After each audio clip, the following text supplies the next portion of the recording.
In the landscape of figure photography, one group strived for tangible and dynamic displays. No time to explain, dead in the rows!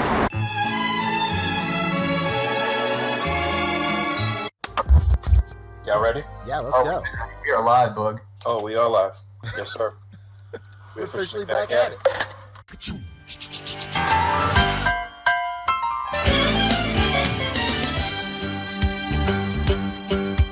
It's a rare condition this day and age to read any good news on the newspaper page. And love and tradition of the grand design, some people say, is even harder to find.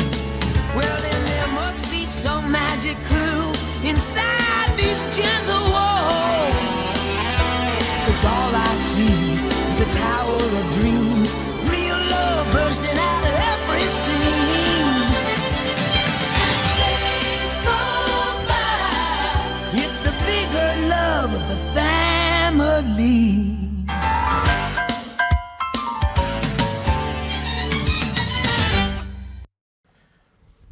The Articulated Comic Book Art Podcast is filmed in front of a live virtual audience and is funded in part by viewers just like you through super chats, donations, merch, and simply just by viewing. Thank you.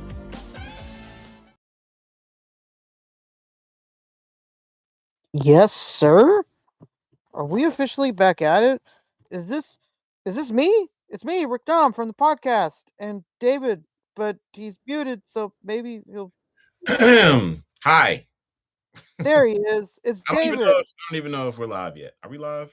I think so. I'm going to assume that we are. Chat, let us know if we are. If we're not, then we're just talking to each other. If we are, then we're here. Hey, Boog is tending to his wounds and will be here shortly. Poncho is not tending to his wounds, but he'll be here at some point tonight as well. Yeah, but we're starting it off without him. He's a busy man. Well, I think we normally start these off by getting the show count close to right. What show is this tonight, Rick? Let's see. This is episode number 394, baby. Only reason I know is because the other day we figured out that we're behind on an episode, so I was like, oh man, I gotta tell Poncho.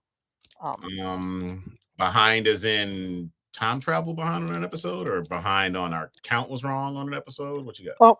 Only on one single episode is the count wrong. It fixes right after, so it's not like we kept being wrong by one, like eternally or anything. We were just one was a repeat, and it fixes right after the repeat. So, yes. All right. Yeah. Well, let's see. What do we want to chat about? How was your week? Oh, baby, it was wonderful. How you like that? Well, tell me more.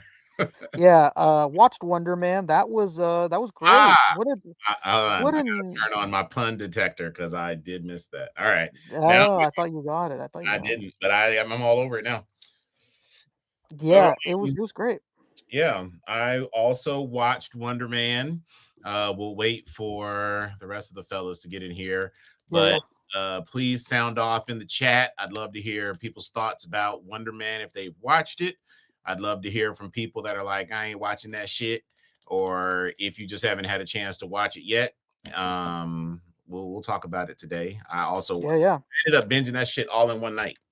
I did the same thing. Those 30-minute episodes, they go by really fast.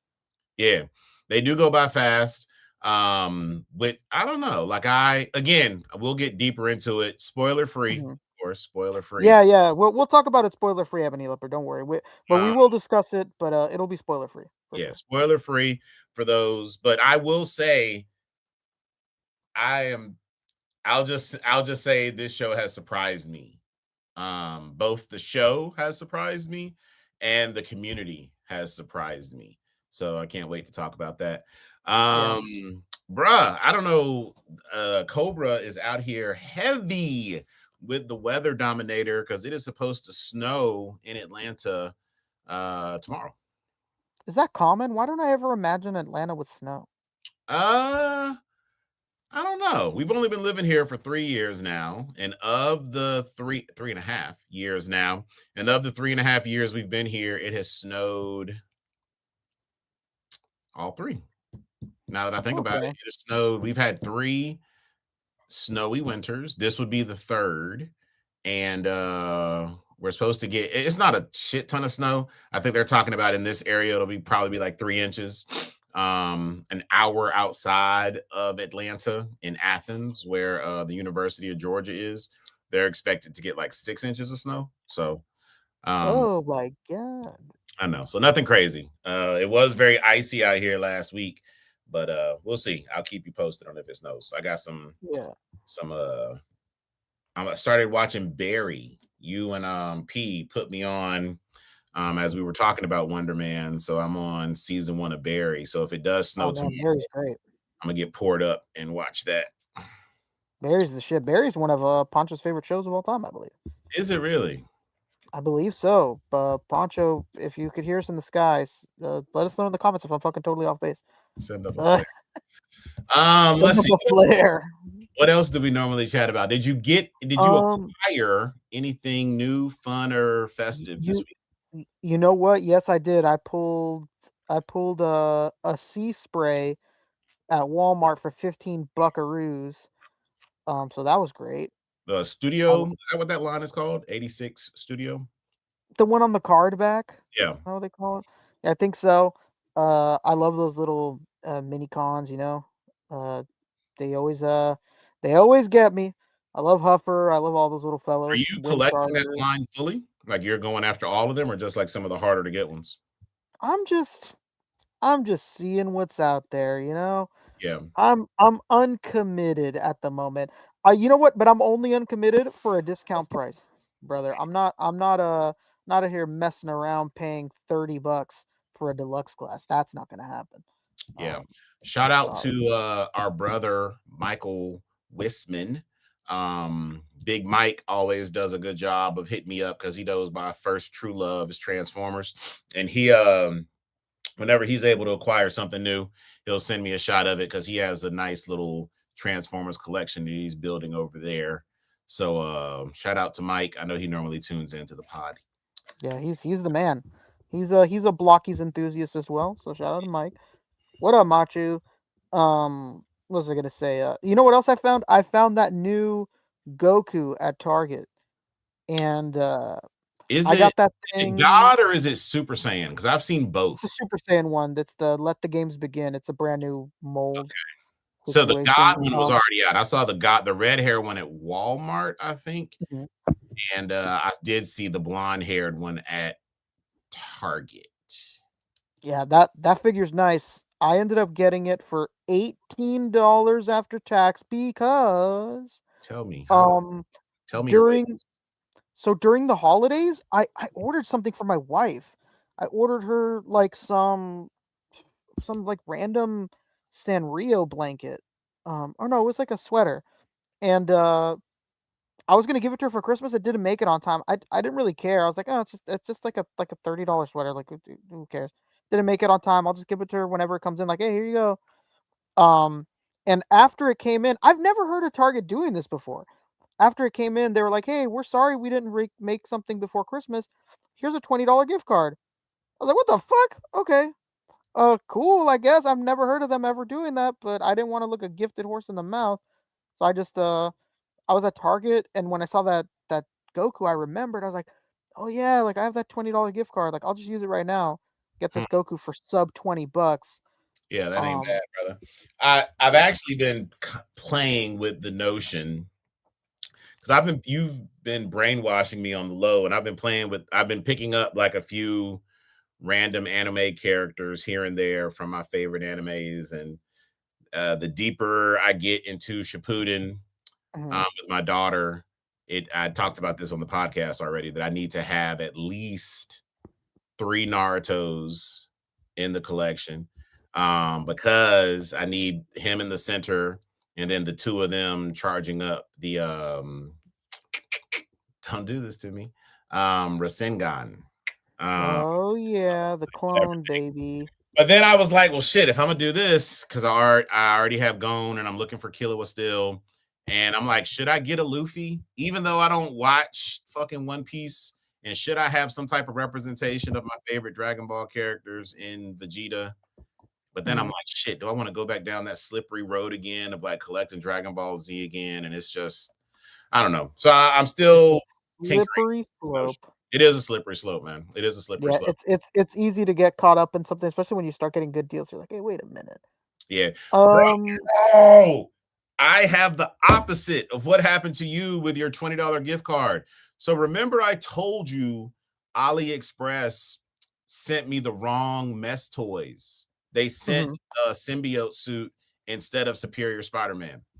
Talk to AliExpress customer service. They were like, hey, that's on us. Or the seller was like, hey, that's on me. Refunded my money. And the day that my money was refunded, I was like, all right, cool. And I went and placed the order for Superior Spider-Man. So this all happened like a week and a half ago, brother. Why did they email me yesterday? No, first it was a random return on my PayPal of like $35. So I was like, what's that? And it was from some company. I didn't know what it was. So I was like, what's this for? And so then I got an email that AliExpress sent me and said, due to shipping difficulties, we had to refund your order. No, nothing. No, like, hey, we are rerouting you, or hey, well, whatever. So they just canceled my Superior Spider-Man from S Toys. So now I have to go back and order that shit yet again. This will be my third time having to order this. They don't want to see you. They don't want to see you succeed, David. They don't want to see me be great. But now I'm also wait a minute. Fuck it. Wait a minute. I don't know if this is Booger, this is Poncho. You're incorrect, sir. He said that I said this last week. That's not possible because I just looked at my receipt and I bought it on Tuesday. So there's no possibility. I said this last week. Possibly you tuned in on Wednesday.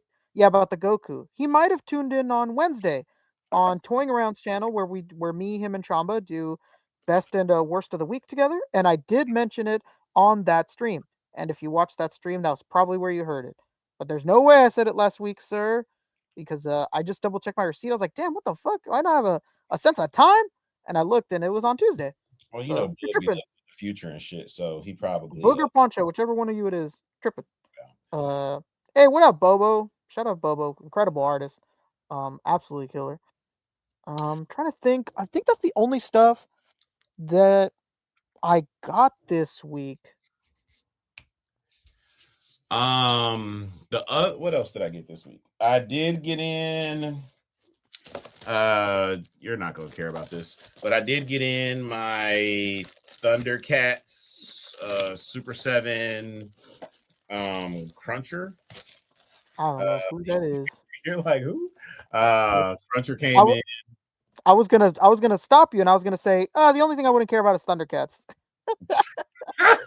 That guy looks impressive though. He looks big as hell. Yeah, he's pretty big. Big as shit.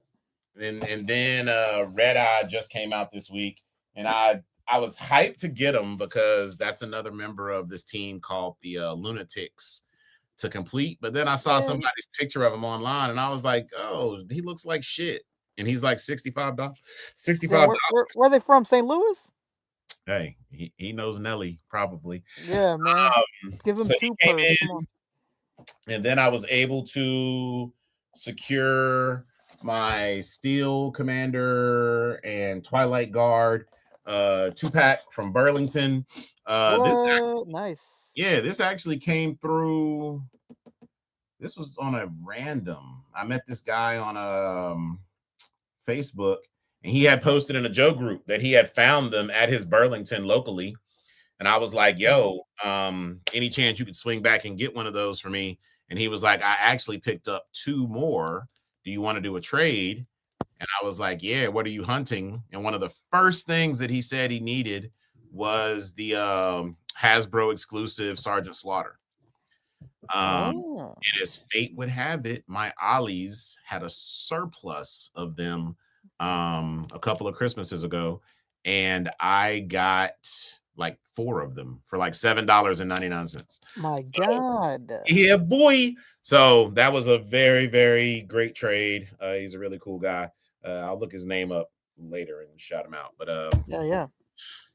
and so that's about it. I think I got in my soft good. Yeah, it's right here. I got in my soft goods cloak from AliExpress for what's her name? I swear it starts with a K, right? May. My daughter, that's the one thing. She'll watch any anime with me, but the one thing that she gives me hell about is that I be fucking those names up. Shinobu, that's her name. Okay. I knew I was a trip. I was gonna say it's not Shinobu, that's the girl from Demon Slayer. Isn't her like a princess or whatever is the one whose name starts with a K, right? Yeah, I think you're right. Yeah.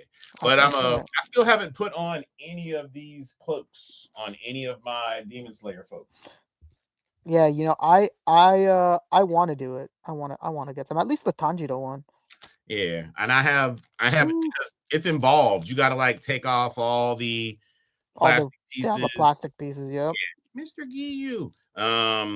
And then I got the one for the only soft goods stuff I don't have is I don't think I got the little vest for the bad guy punchy dude. Oh yeah. Help me out. Bad guy punchy dude. What's his name? What's his name? With the shit on his face, right? Like the lines on his face. That dude. Whatever his name is. I don't have his robe. I can't remember. You used to be good at this. This is a sign that you're getting old, man. Well, you know what? I've not watched it in so because that series ended so long ago, and I read the manga. So I've not taken that in such a long time. Speaking of manga, and while you think about that name, I'm gonna buy you some time here. Speaking of manga, I'm sure at some point tonight, if P is able to join us, I know you guys are gonna geek out about the Dragon Ball Super news. There was a lot of it. What show? That was wild. All that information dropped. What show was it? I think it was was it like a jump something? Oh, it was Akaza, that's his name. What is his it? name is Akaza, the guy with the little vest. Yeah, punchy dude. Yeah. So you were saying what was the show? Jump Fest? I want to say it was some sort of jump thing. Okay. Remind me, Pancho, if I'm wrong, please, because I don't want to look a fool. Genkai Damatsuri. Yeah. Oh wow. Genkai Damatsuri. There you go. I didn't remember if it was a jump thing or if it was a Dragon Ball specific situation. I did go back and watch the trailer where I guess this is the trailer for them announcing that they are redoing Super, or they're not redoing, but they are what would be the words you would use to describe what they have going on with Super? Reanimating? I don't know. It's such a strange situation. Yeah. Like reanimating, I guess. You know what's been pissing me off is that people are just really dumb on the internet. And like the amount of people, like it would shock you the amount of people that day that trailer dropped that were on Twitter sharing the trailer going like, "Oh, so you guys are into AI now?" I was like, "There's no fucking way you think that trailer was AI. You are out of your pea-brain mind if you think any of that shit was fucking AI, you stupid idiot." I'm gonna be honest with you though, bro. And I told you this the other day.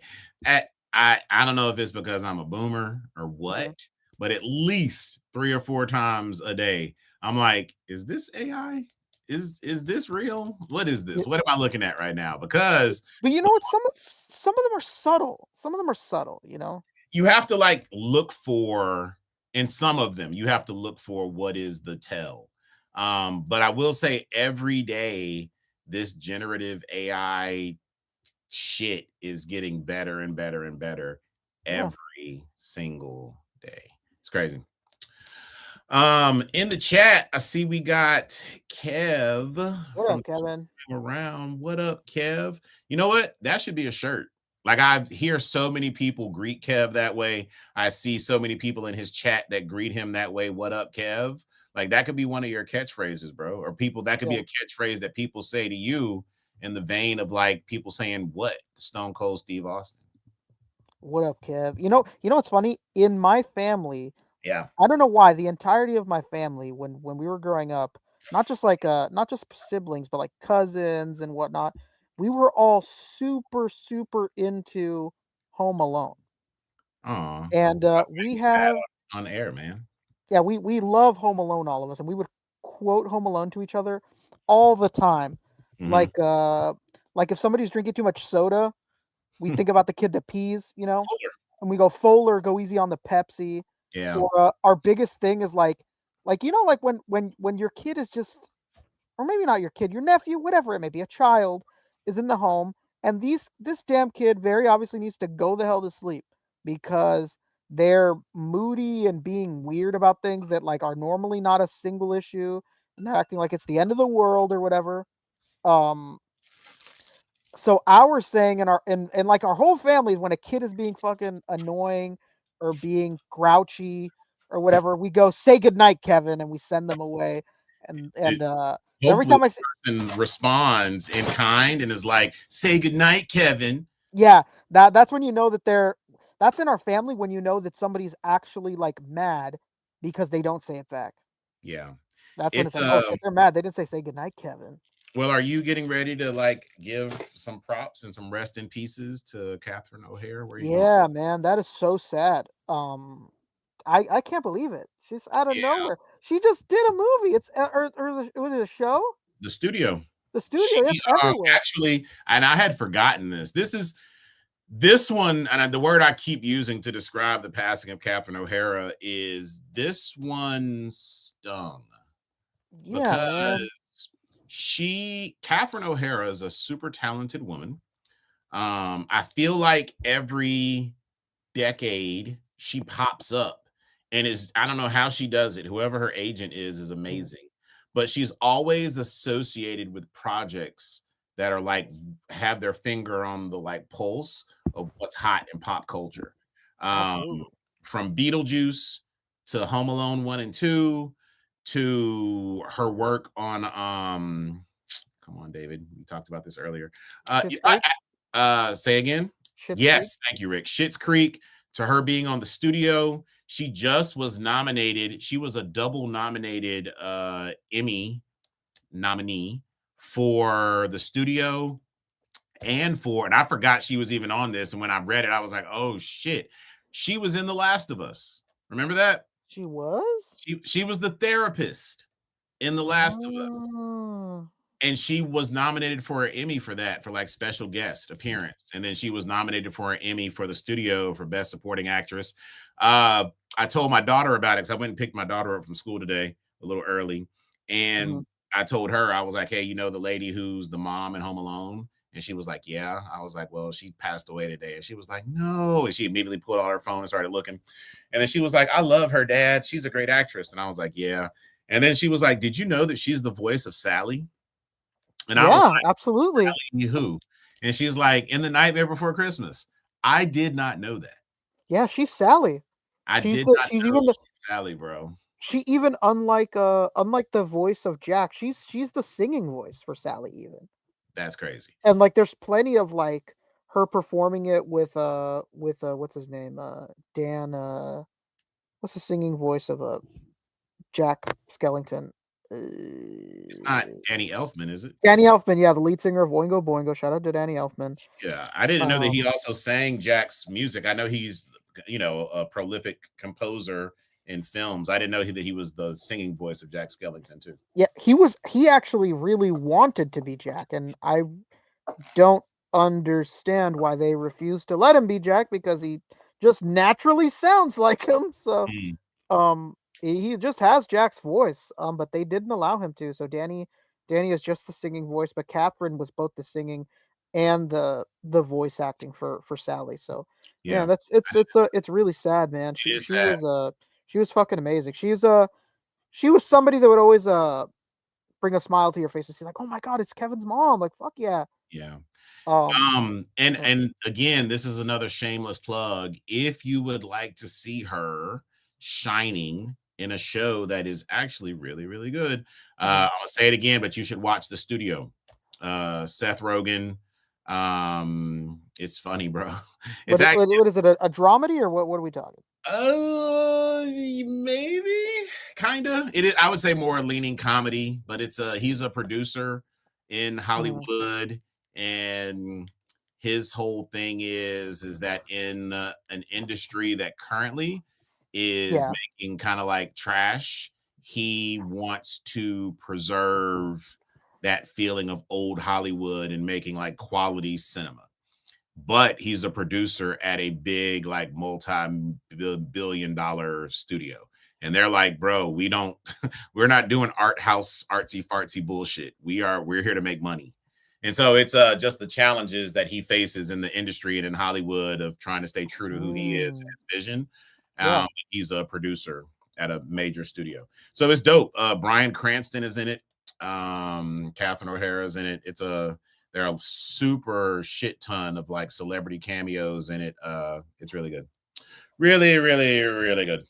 Damn, yeah. I'd never heard of it until you mentioned it. And you know what's funny? Why? It's on Apple TV. And Apple TV makes some good shit, but it's one of those subs that most people don't pay for. Yeah, you know which one is really good? I don't know if you ever watched it. It was called The Morning Show. With Jennifer Aniston? Yeah, with Jennifer Aniston. That's a great show.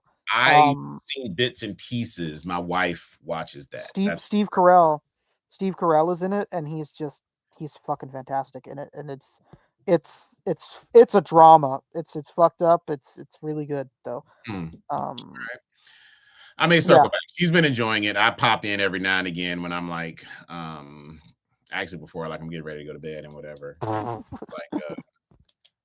You know what's funny is that I didn't know that that's what you were talking about. I thought you were talking about there's a show on HBO that has to do with, I think, Hollywood. I don't know anything about it. I do know what you're talking about. You know what I'm talking about? That show too, but it's so funny you fucking say that. I thought that's what the studio was too. And so I heard people talking about it, and I would see it didn't match up with what people were describing. When I would see, like, you know how they'll show like little trailers before you watch something else on HBO? Absolutely. I would see the trailers for that, and I'd be like, this doesn't look funny like what people are talking about. Like, what is going on? But it takes me a while to loop around. I remember everybody was talking a hole in my head about Severance and how I needed to watch Severance. Oh, yeah.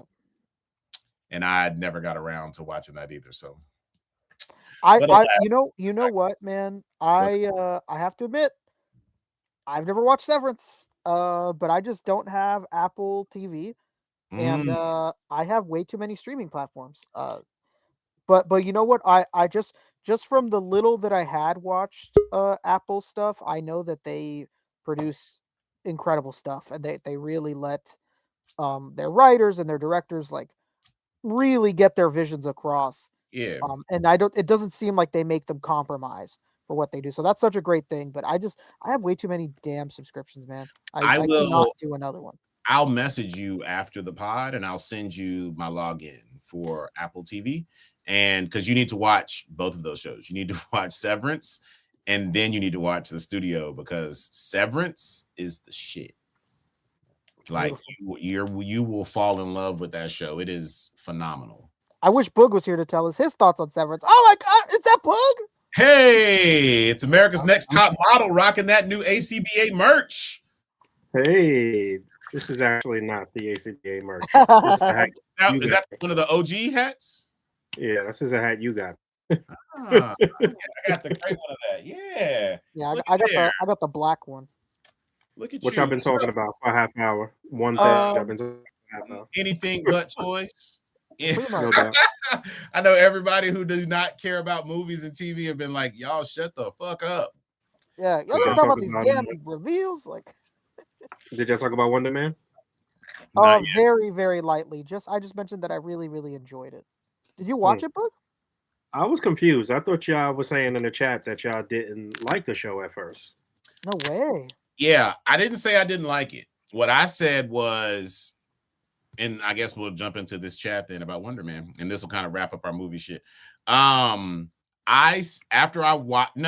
think I was at like the halfway point, like episode 5, and I came into the chat and I was like, yo, I don't think people are gonna fuck with this Wonderman show.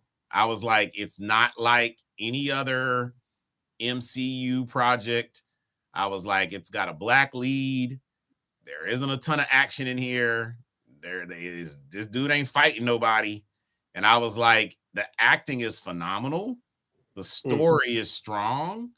I don't think that the masses are going to fuck with this, though, because based on how people been acting about everything else that Marvel's been putting out, they haven't really been feeling stuff that's not like hella action, fighting, explosions, whatever, and characters that they like that are the race that they like. What's my man's name that's playing Wonder Man? Because he's had some great roles over the past. Yahya Abdul Mateen. Okay, where's he from? Please don't tell me he's British. No, he's from the Bay, baby. Is he? Really? Where's he from? The Bay. He's Berkeley boy, Berkeley. man. Okay. Oh, Yeah. okay. All right. Yeah, but I think you should definitely watch it. It's easily digestible. We're keeping the chat spoiler free. 30-minute episodes. And it's very like character driven, bro. Like really compelling story. The other piece that I didn't think people were gonna fuck with, and I guess I'm okay saying I was wrong. I thought people weren't gonna fuck with Trevor's character again coming back. Trevor Slattery. Okay. Yeah, and it's crazy because I remember being like upset at the bait and switch with Ben Kingsley not being the Mandarin, and then that was terrible. Like I was, because Ben Kingsley is an amazing actor, and I just remember being a little upset by that. But the two of them like literally take this show from episode 1 and throw that shit on their back, and they're like, come on, and they take you on a journey. Good. They absolutely run with it. All right, who wrote this? Rick. Do we know? And this, so Rick, I want you to get on your soapbox because you brought up some really good points with this about how Disney is fucking up with how they're marketing this movie from the director and the writers and everything else. Yeah, man, they're not saying shit. Like, how the hell nobody hyped up the fact that Destin Daniel Cretton, the guy that did Shang-Chi and the guy that's doing the new Spider-Man movie, is the creator and the fucking writer of the show? Nobody said anything? Like, that wasn't something to hype up and like bring up, like, hey man, like he's gonna be doing brand new day. Check out the Daniel's Instagram with Wonderman. Nope, nothing. I only found out when I watched the first episode and his name came up, and I was like, oh, is he directing this episode? And then I looked and I was like, what the fuck? He did this whole thing. And you know what's crazy, brother? I was telling this to Rick. This show was done, like in the can, completed, edited, ready back in 2024. And Marvel at a time they were going to shelf this. They were going to shelf Wonder Man and not even release this shit. And so that's why instead of doing it like a weekly release, like all their other shows, they dropped all this shit at once. So you get all 8 episodes at one time, and they don't really do that. The only other time that they've done that is for another show they didn't believe in, which was Echo. And so I never even watched Echo. I totally forgot about that. You're okay. You're okay. Yeah. Marvel forgot about it too. Yeah, you're not missing anything. Yeah. But yeah, and they made it a Marvel Spotlight, so it's like under a different category of their TV universe. Like I think the only other things they've done Spotlight for were Werewolf by Night. Werewolf by Night, yeah. Which was phenomenal. That was great. And was Marvel Zombies Spotlight? Echo was a Spotlight. Yes. And now I think this show. But anyway, they put anything under that Spotlight banner that they want to have an eject seat for. Like a just in case, like oh, it didn't do well. It was a Spotlight, so we're not going to go back to him. Like, what? Yeah. That makes sense. Oh, Eric Elliman is right. I also think that Eyes on Wakanda may have been a Marvel Spotlight too.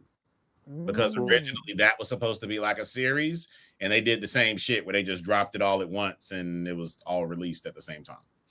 So I'm seeing a pattern here, but at the end of the day, and the other thing is that these dudes are like top-notch actors. Ben Kingsley was like knighted for his acting. He's Sir Ben Kingsley. He's Sir Ben Kingsley. So Yahya Mateen, he's been phenomenal in everything. This dude was dope as Black Manta. He was dope as Dr. Manhattan in Watchmen, another phenomenal show. Oh, Watchmen is one of the best shows HBO's done, and it doesn't get enough love because that show is incredible. Just Watchmen was great. Yeah, and so now he just killed it as Wonderman. So people are now, because again, I was wrong about the masses. The masses have really been like giving this show props. First, the props came from Rotten Tomato, where it was certified fresh, and the community, for the most part, has been behind it, talking about how much they love the relationship between those two characters, the narrative, the story. And so now everybody's like, so is Wonder Man going to be in Doomsday and all these other movies? Because we want more of him, the way the show and the story ended. And I'm sure Marvel's like, you know who I think is the most confused in all of this? Kevin Feige. Yeah, Yeah, because I'm sure he's like, what do y'all want? Because I listen to the chatter, and in no world should y'all be loving this show as much as y'all do. We did a race swap on the main character. There's no action. It's been very interesting to watch. So you should watch it this weekend and holler back and let me know what you think. Yeah, I'm gonna check it out. Actually, I might watch a couple episodes after the show. So, anything else, cinema wise, anime? Do we want to talk about this Dragon Ball stuff? Did we talk about that?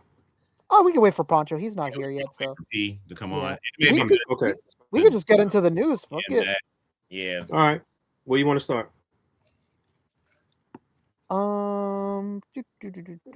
We could start at Mattel if you guys want, I guess. Oh yeah, that was big news this week. Yeah, they have a lot of stuff going on right now. Mattel's going kind of crazy. Got a screen share, huh? Hot off the heels. Let's give it a proper segue.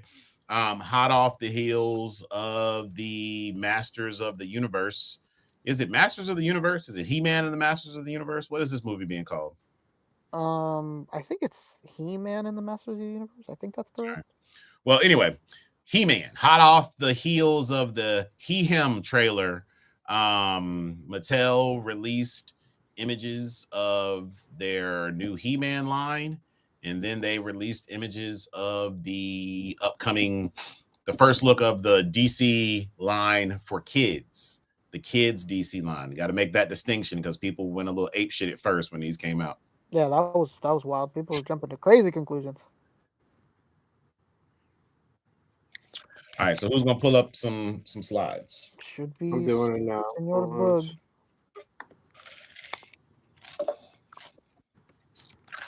Were either of you? I know that I've tried to force y'all to talk about He-Man on here, but were either of y'all big on He-Man back in the day? I just had 200X growing the up. original cartoon. Yeah. Okay, the OG cartoon, and then you were caught up on 2000X. Yeah. X, whatever. I was never with the original series. I'm too young. Sorry. It's okay. You missed a good time though. He-Man. You watched the He-Man episode of. Oh, that looks nice. You watched the Masters of the Universe episode of The Toys That Made Us, right? No. Ridiculous. But does it feature Pixel Dan? Yeah, I'm pretty sure Pixel Dan is on there. I don't even think you're allowed to talk about He-Man or Masters of the Universe without mentioning Dan's name. So, hell yeah. Where should I go so we can look at the Mattel stuff? Probably Lago, I'd say. Okay. All right. So, like you said, the trailer came out. What'd you guys think of the trailer? We talked about this in private, right? We didn't talk about this yet. Right? Yeah. What'd you guys think? I'll let you go first, Rick, as the non-He-Man fan. I thought it looked better than I expected. I still don't ever love any idea or reason or excuse for any character to not be in their original world. I think that that's dumb. I have no interest in that. But doesn't look bad. Looks fun. Looks like a fun time. And I think it's easy to excuse those type of like little issues and whatnot when something is so fun. So I don't necessarily mind because it looked fun. It looked fun. I know people are complaining that Homeboy's not that big, but I mean, fucking He-Man's unrealistic. Yeah, this guy's humongous. Yeah, and you know what? You saying that part about him not being that big, we did talk about the trailer last week because I had said my theory about how he powers. Yeah, we did. But anyway, Mattel, they showed off movie figures. Mattel had quite a week, I guess. But they showed off images for the He-Man movie figures. What do you guys think about these joints right here? Impressive stuff. Yeah, this is quality, bro. For these to be like coming out the gate and to see people's reaction and response to this is good. And the other thing that's really big for this is that not a lot of people collected Masterverse, that line. So for a lot of people, this is their first time like seeing He-Man back on the shelves in this way. Even though He-Man has the Origins line, Masterverse, New Eternia, they have all these lines, but the attention that the trailer has put on the property, now people are seeing these toys and they're getting a lot of nostalgia bait. So, one thing, these look good, especially Battlecat. He looks phenomenal. Oh man, that the unarmored one, I've already I'm dying to see if this is worth picking up and repainting to have a larger Zabu. Because I felt like the Legend Zabu was undersized. Oh, yeah, I guess he was probably a little undersized, but it looks like pretty much the same articulation scheme. I mean, it's not, but so much you could do with a four-legged kind of feline character. It looks very similar to the articulation scheme for Zabu. Yeah. One of the things that we want to point out, though, that I wasn't aware of until we saw these in hand with people, this line is a truer 6-inch line. Whereas meaning they're smaller? They're smaller than their previous line of Masterverse. I actually saw some rumblings today that people are saying that Masterverse is ending in the end of 26, and there's a new line coming out called Chronicles. And Rick shared with me that they are shifting from 7-inch to 6-inch. Yeah. Interesting. Their Origins line, which is like more supposed to be like the classic 80s He-Man, those are like 5-inch scale. And so these are going to be bigger than those. But so this is a 6-inch scaled Battlecat, not a 7-inch scaled Battlecat. When's this movie due? Soon, actually. Yeah, isn't it March? Yeah, I want to say it's either March or April. Oh wow, it's right around the corner. Okay. Yeah. Let me see. Interesting. Right. So we got Looks really good. We got Battlecat, armored and unarmored. Oops. And we were totally off. It's not that soon. June 5th. June 5th. Yeah. June. Okay. All right. So right before Comic-Con. Surprised that they didn't drop it around during Comic-Con, but okay. We got Man at Arms here. This is Idris Elba, right? Am I right? Yeah, that is. Yeah. I saw a video. It was a little brief short of him opening and playing, got down on the floor and was posing his action figure, and he was really excited about it. Hell yeah. And we got Tila. Who's playing Tila? This Tila looked rough, bro. She looked like the actress from Friday that was on the By Felicia shit. This Tila, this is the only character that I've seen in this lineup that doesn't look. Can great. I borrow your VCR? Yeah. Another thing I noticed about this Eternia, they don't fuck around because a lot of these characters got guns. They shoot. Okay. This is what's her name? They're going against some monstrous looking beings here. So Tila has a gun, but then when you come over here, Cyclops has a gun. And I guess they made him a sniper, which if you know the character and the fact that he has the spinning dial on his head where he has the 3 eyes and each eye used to be able to shoot out a different type of like laser. He had like a heat laser, he had like an ice laser, and then he had one that was like on some x-ray shit. But a sniper that has 3 different types of eyes that are scopes that could change is actually a pretty cool update to this character. Yeah, that's pretty cool. Is he supposed to be black? No. He gets a gun and now he's black. So that's another thing they changed on here. Black man with a gun. Man at Arms is black now too. So And man. they just released the it's not going to be in these photos, but they also revealed Ram Man, and Ram Man is now, he looks from the toy to be Asian. Ram Interesting. Man. Who's playing Ram Man? Crazy.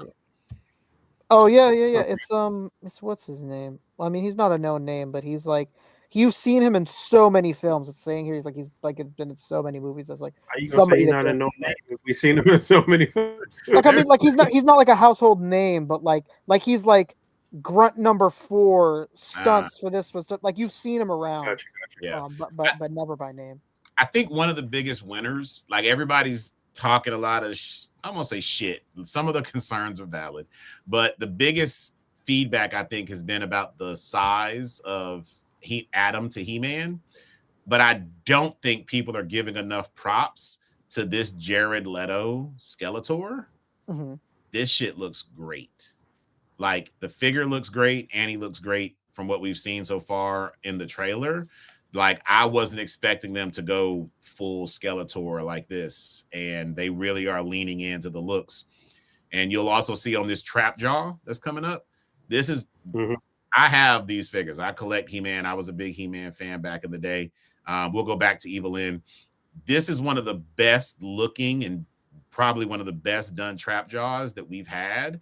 This shit looks great. That is an impressive looking figure, looks man. Really menacing. Yeah, he looks good. Yeah. Your girl is playing Evelyn in this. Rick. Yeah. Allison Brie. She's playing Evelyn. I don't know who that is. What do I know her from? She's from what's it called? She was on Community. Yeah. And she was also on that female wrestling show called Glow. Yeah, Glow. She's on Glow. Netflix. Okay. And she's married to David Franco. David Franco. Yeah, that's David Franco's wife. Yeah, David Franco. Okay. So all in all, for Mattel to come out swinging like this was impressive, but they were not done. Mattel was like, "Oh, you like this? All right, hold my beer," because they had more. I feel like the other thing was first. Am I bugging? Nah, they released we saw the He-Man stuff first, and then next, Mattel is doing these K-pop Demon Hunters, right? Yeah, man, these things look crazy, brother. Man, how are we living in a world where these things are $22 with different faceplates, every accessory you could want? This is crazy, man. Wildly impressive. Yeah, they look really good, man. Brother. I see the. Yeah, did your daughter watch K-pop Demon Hunters? I believe she did. I sent her the link when they put this off. She was like, "Oh, I'm not surprised they're making these." I see the business model. I see the model because Mattel did all of the like Monster High stuff, right? I'm not sure. Rick wasn't your wife collecting Monster High? Yeah, she's a member of the so like it's kind of like. Well, it seems like it's kind of like in scale, but hold on, you're looking at the wrong things because that's the dolls. Click out of that. Those are the dolls. The figures are. Go up to the 6-inch figures. Go up one more. Oh, okay. Yeah. Look at those. These are 6 inches. Look at these expressions, the accessories. This is crazy. And what's so crazy is they not only did the girls, but then they hit you over the head and did all of the guys from the guy group too. Interesting. These shits look like they stepped right out of the television, brother. The skull, and again, like my daughter, I watched K-pop Demon Hunters with her. The movie is pretty good. Like it's one of the biggest things that released in 2025. These are $20 each with all these accessories, the sculpts, the likeness. Look at this. Like that is from one scene in the movie, and they captured this really, really well. Yeah, these look cool. I could see some people taking some cool flicks with this. Yeah, not bad. These sell well, and the price point is just too great. So you know what we do with everything. We were side-eyeing Hasbro with the angry face, like I just paid $30 for a figure, and all it came with was 2 hands. Right. What's good, Hasbro? And sometimes we're lucky if it's 2 hands, man. These are 6-inch scale, you said, or it's more like 7-inch? Yeah, 6-inch scale. Okay. Very nice. Okay. Seeing and a lot of K-pop Demon Hunters across many lines here, huh? But yeah, the other was the last thing that was shown was the DC. There we go. Again, Mattel came out swinging. They were like, "Oh, you like that? All right, well, how about this? Okay, you like that too? Clearly, this wasn't supposed to actually be seen yet, though, right? Because this is just like it looks like, I don't know, a solicit that would be at Toy Fair or something coming out. Yeah, I don't know where this is shown. But people, and you know what's interesting? I don't know where the course correct came, because people at first were like, yo, what the hell? These look really soft. These don't look like they have enough points of articulation. This isn't better than McFarlane. You know, these look like kids' toys. And then word got out and people were like, well, they are kids' toys. This is their kids' line. This is the kids' line. Okay. Yeah, but then everybody backed up and they were like, wait a minute. Their kids' line has this much articulation and their kids' line sculpts look this good. So then it flipped very quickly. Yeah, like, I mean, that looks like a damn good actual, I guess we'll see the 6-inch line at Toy Fair, though. We'll probably see more at Toy Fair, yeah? Mm-hmm. That's the expectation. But if this is like telling of what we have to wait and look forward to, I think the biggest for me, I said I was not collecting DC all over again. Do you collect DC stuff? I know you fuck with some Mafex. Just the Mafex stuff here and there. You know, I'll get some. I do want to double back for that in art Batman. You know, just a few things here and there, but I don't think I'll go all in on any of this stuff. All right, so I said I was not getting DC again. I have my Justice League in the McFarlanes, but the thing that may push me over is I'm curious to see how and what Mattel does with the accessories. Yeah, I hope they kill it, man, because everything we've seen has been great. So I don't know, and you know, one thing we didn't mention with those Motu figures was that their joints are all like import style. They're going fucking ham, man. I mean, we got to vote with our wallets, man. We got to vote with our wallets because this stuff is looking really impressive, and I hope it puts other people on notice and other companies to step up their game, because it's getting real thick out here, man. They're out here really swinging. Yeah. Question: how? Because this is you saying voting with our wallets just kind of resonated something with me. How much are the Mattel wrestling? What's their like top of the line wrestling? Is it elite? I don't know wrestling figures. They're ultimates. Ultimates. Yeah. Those things are impressive. How much is a wrestling ultimate figure? I want to say. I think they're like $30, right? I want to say they're like $30.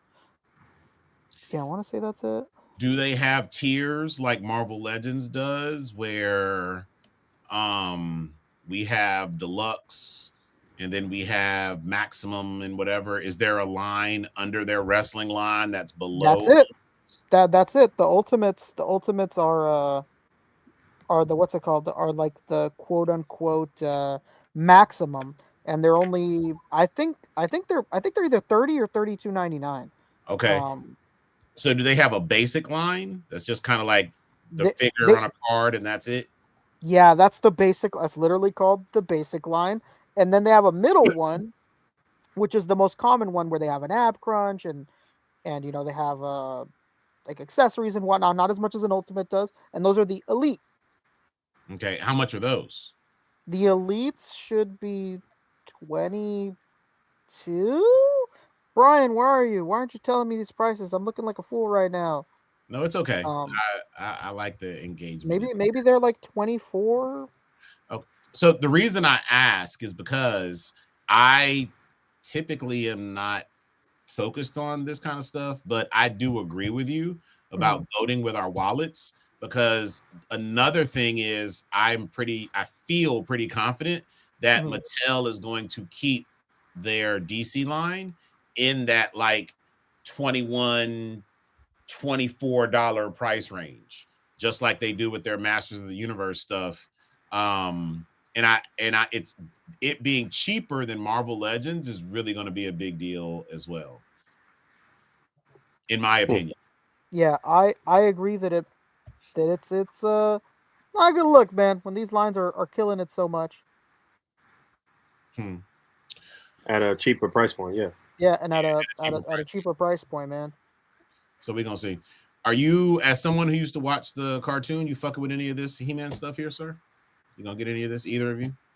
Nah. I'm good on the He-Man stuff. I live vicariously through you on these, but this Man in Arms looks really good. I mean, they all look pretty damn nice. Yeah, they're all just look like ball jointed torsos and waists, you know. So they look like they're probably gonna articulate pretty damn well. Yeah. Is there anybody like we know, any homies that we know that's over there at Mattel right now? Absolutely, Kyle Wadaga, the DC. He did go over there. The DC man himself, Kyle Wadaga. Yeah, Kyle. Okay. We talked to Kyle about DC a little bit on Kev's toy drive fundraising stream. Yeah. He was being NDA'd out though, so he didn't really use any gems. But now that stuff's coming out, it may be cool to see if we can get him on to talk a little bit about this Mattel rollout and hear some of his thoughts on this Masters line, on the K-pop Demon Hunters line, and maybe have him speak to this kids line for DC and maybe what we can expect at Toy Fair. That would be yeah, absolutely. Shout out to Kyle. Okay, what else in terms of news? Where do you want to go next? We had a little bit of, let me see which one we wanted to wait for. Poncho. Let me see. I mean, we could hold off on all the Dragon Ball Z stuff, but if you want to talk this Wolverine, that was this week, right? Yeah, we can talk about Wolverine before he gets on. This Wolverine looks great, I thought. I don't know, some people aren't happy with it. I'm not gonna lie. I'm not gonna lie to you. The arm hair is not great. I wouldn't have done it that way. Terrible. I don't know why they did it like that, but I like everything else. That don't look like that arm hair looks terrible. That's it looks. I just started puberty yesterday. Yeah, I don't know why they did the hair like that. Me personally, obviously, anybody here can disagree. I've never liked how Hasbro does it either. But that doesn't excuse the fact that this doesn't fucking look good. I don't think. Yeah, this looks awful. I did see a side-by-side comparison with the Legends Gamerverse Wolverine, and Legends is still looking all right, man. This one is substantially smaller, though, right? I don't know. I mean, they look about the same. Substantially, yeah. I don't know about substantially, but where did I see it might be about the same. Yeah, the more time I spend with my Gamerverse Wolverine, it's just okay. Like he's just too big. I feel like, and I know it's the game model and everything else, but he's like one of the biggest X-Men now in that display. And so yeah, if you don't have him crouching down, I have him as crouched as he can get. He's not standing up straight. I don't know. I feel like they could have pulled off everything they did with that Wolverine and made it just eighth smaller, and it would have been money. But something I do like about this one is that he's better scaled. The arms do look crazy. I don't like the way he look, and I get it. They're still doing that technology where the briefs roll up when you put him in the squatting pose. But he definitely looks like he's got on some panties when he's in that crouching pose that you just skipped through the picture of earlier. Them Jones, he gives himself. Let a man wear a thong, bro. Hey, right there, this looks crazy. This dude has on a straight banana hammock. I mean, he's got to get jeans somehow. Rick, you did get a Cyclops, right? Yeah, I have Cyclops as we speak. Did you guys see there was a guy on Insta who had made like some adapter that could extend? Yeah, the longer peg. Yeah. I was loving it. What? Say it again. What was this adapter? I don't. Do you know the guy, the creator of that? Do you still have that? Did I send that to you? His name was PVC Bake Shop. Oh, PVC. Yeah, let's take a look at it. Can you pull it up right now? It was on Insta. Yeah. I want you to see it first and tell me your thoughts, and then I'll tell you what somebody in the comments said that maybe go like, ah, okay. Yeah, there we go. The third one. So he makes this cool like adapter. It's like a ball joint, a ball peg that you put inside of your figure arts Cyclops that extends the torso and makes him taller than what he is currently. Makes him look a lot better, I'll tell you that. Yeah, it extends the torso up a bit. Still retains all the articulation, looks like, right? Shit, if anything, by stretching out the strap on the keyed in strap on his chest and abdomen, it makes that articulation a little bit better now because you pull out some of the extra strap that's tucked inside of the shorts. Interesting. Stock. And okay. So that's the look at the just that little bit of difference. Wow. Now go back to the beginning and I'm gonna show you and you tell me if this fucks this up for you. Someone in the comments said, as good as this looks when you extend the torso, what it does now is it fucks up the proportions and makes the legs look too short. It does. It does a little bit, but you know what? I mean, at the end of the day, you know, shout out to Chamba, who you know I talk to so often, but you know, at the end of the day, when you pose these things up, like they're not going to be standing manila, and you're not going to notice that, and you're not going to be worried about something like that too much, I don't think. But yeah, it does make them shorter. My only problem with this thing is it's $25 for what? For that damn peg. He's out just of for his the mind. peg. He's out of his wow. mind. Yeah, he's not getting no $25. That's my problem with it. I think. Where is he? On fucking Mars? Yeah, he's crazy. Somebody else is gonna offer this thing. D Star, whatever his name is, he's gonna offer this thing for like $1. Brother, out of his mind. But look, with the math on that, you basically are buying an SH Figure Arts Cyclops and then buying an X-Men 97 to go inside of the waist. That's you know, the same price as a whole figure. I thought this is a cool. I thought this is a cool upgrade. Like this is nice. And then I saw the price, and that's not including shipping for tax. Oh no, he is. Wow. I thought $25 was like you lost the plot, man. I'd rather him look stumpy than ever pay $25 for a single joint. Go back to the picture of the peg again. Maybe I'm missing it. Maybe it's like got a gold bar in the middle of it. Maybe it has some sort of AI tool to speak to you and like, what the hell? That's crazy. He is wilding. 25 buckaroos. That can't be right. I mean, you know what? If that's what he feels it's personally worth his time and his production, you know, then all power to him. But I personally cannot justify $25 for a single joint. You know, not here to bash. He's been around for a while doing stuff, but yeah, I don't know.